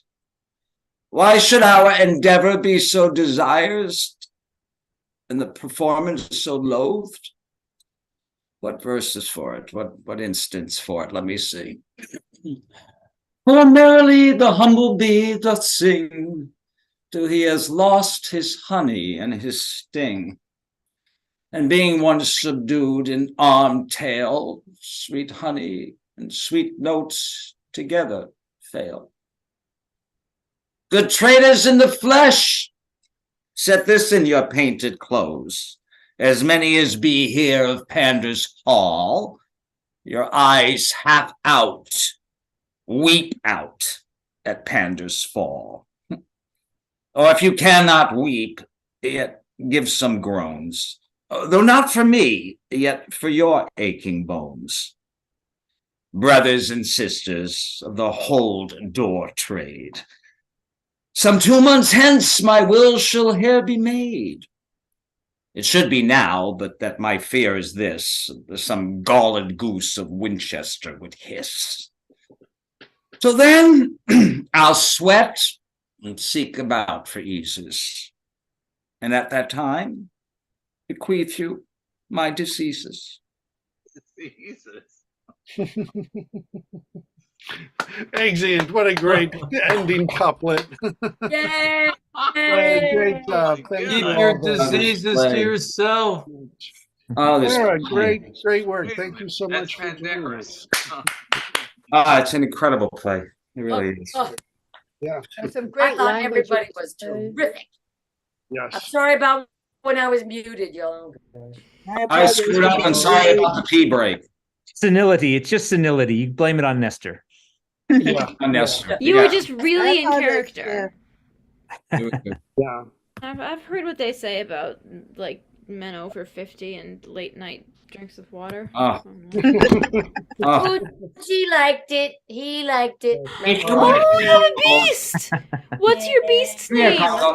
Well, I didn't give him this dopey name, Poochie. I rescued him in the street when he was a puppy. Hi, Poochie. I got 2 dogs, 2 cats, all boys. It's There's very an masculine, just excellent- like this play. Lots of There's an excellent hot dog place in my mom's hometown called Poochie's. Oh. Oh, yeah? That's a great picture. Everybody in Newark always says they think I'm saying coochie. Yeah. Oh, Poochie, Illinois. So, Oh, sorry, there's your little Skokie, Illinois. pussycat. A pussycat. You have a pussycat. wait, oh yeah, Ken's got his cat. Yeah. Oh, I once met a dog named Floxy, and I was like, "Is your dog named after Prozac? Like, is Floxy short for fluoxetine?" And this person's like, "No, it's floxinolacehilipilification." I'm like, "Okay." So my father brought me home a puppy, and the puppy's name was Black Sabbath, right? Which I thought was a really strange name for a puppy. All right. Well, Oh, this actually, play, we're still Michael, recording. I thought that was a brilliant job casting, Michael. It was great when Mark was talking to himself sometimes. Yeah. There were a lot of those things. that Yeah. ended How up could with you that. do that to me? How could you do that to me? Well, I ended up I ended up at an in-person reading where I played, I think, every single female character in Measure for Measure. Say hi. I had a whole conversation with myself. Really? It was fun. Yeah. Wow. Well, that's yeah, that happens sometimes. I played a lot of roles in this Sometimes it's last year, hard and to I get was to doing a lot of Brooklyn in the talking to morning. myself. Eh. It can be hard to get to Brooklyn in the morning. I understand. Yeah. Oh, wait a minute. Wait, you were in the reading at the new branch? Derek did. Measure for Measure. No, just a- it was at the oh god, I'm Wait, that really was Derek Tarson was in charge, Yes, right? Derek and I were in a play together last That spring. is such a good play. Oh. Hey, Claire, thank you so much. You were wonderful. Thank Thank you. you for having me. Thank you. I need And yeah, who else is new here? And Andrew, wonderful. It was good. It was Yeah. Well, Andrew's already got like Bravo, Andrew. all of you. And It's Kevin, really a you know, sad play, isn't it? I really Yeah. need a Hotspur for Richard II, and I really wanted someone of color, but it just isn't happening.